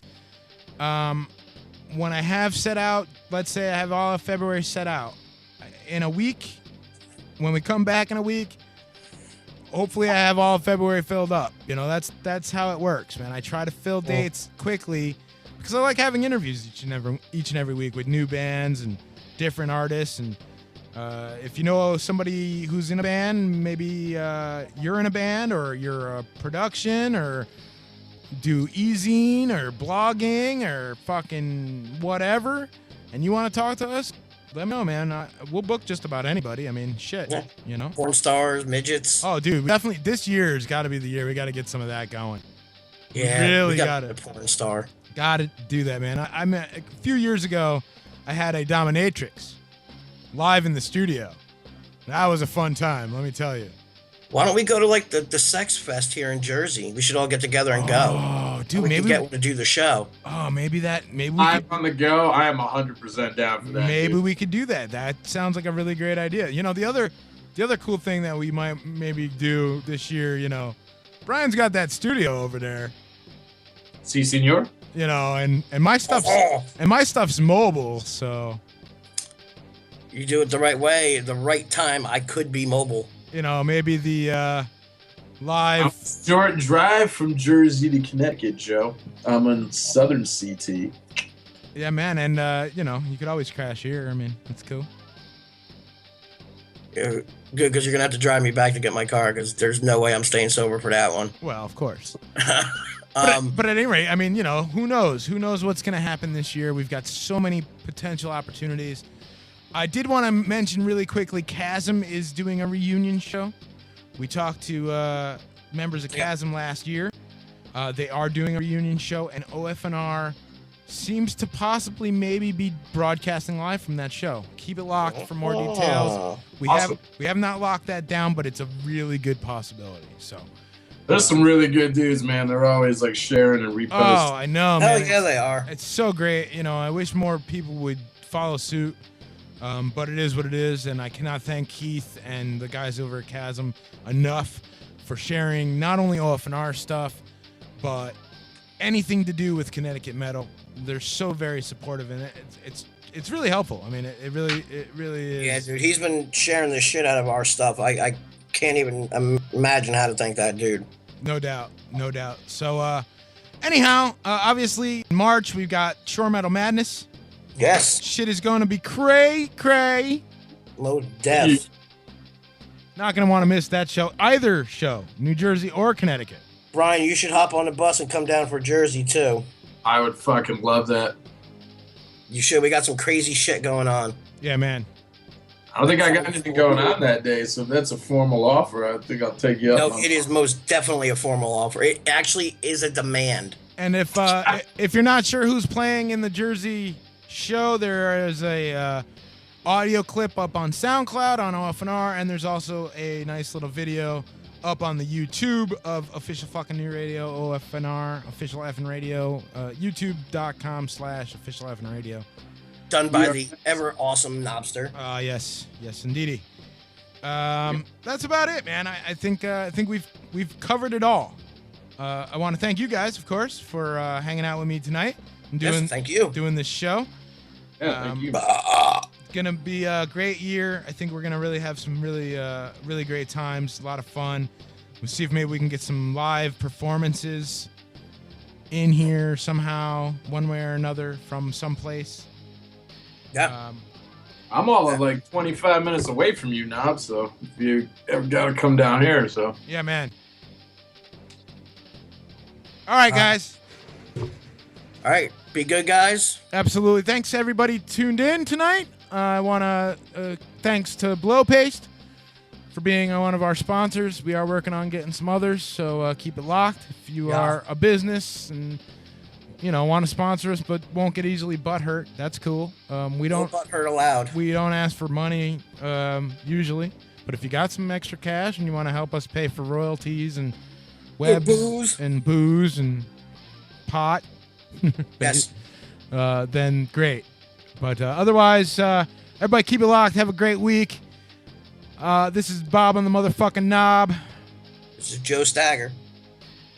And this is Brian from The Shape. And we are all saying, see you later. Thank you for tuning in to Indie 180. The show will be up on YouTube in the next couple days. Keep it fucking locked.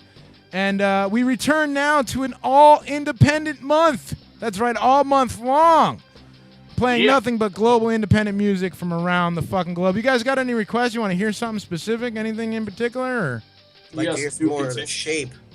Want to hear some New Continuum? I like that. Oh, that too. We can probably I only have one other song from The Shape. I don't have that new record. Next week we'll get some new Shape in there. How about You'll that? get loaded up on Shape, bro. I like it. Sweet. And bring me anything else from Monolithic that you think we might want to play. You know what I'm saying? Fuck yeah, dude. Fuck to the yes. All right, folks. Thanks so much. Right. And we'll see you guys next week. Same time, same channel. Official Fucking New Radio, 8 p.m. Tuesday nights. Indie 180. See you later. Good night. Later. Peace. Peace. Bye, guys. All right. Here's some music from Continuum. Bye.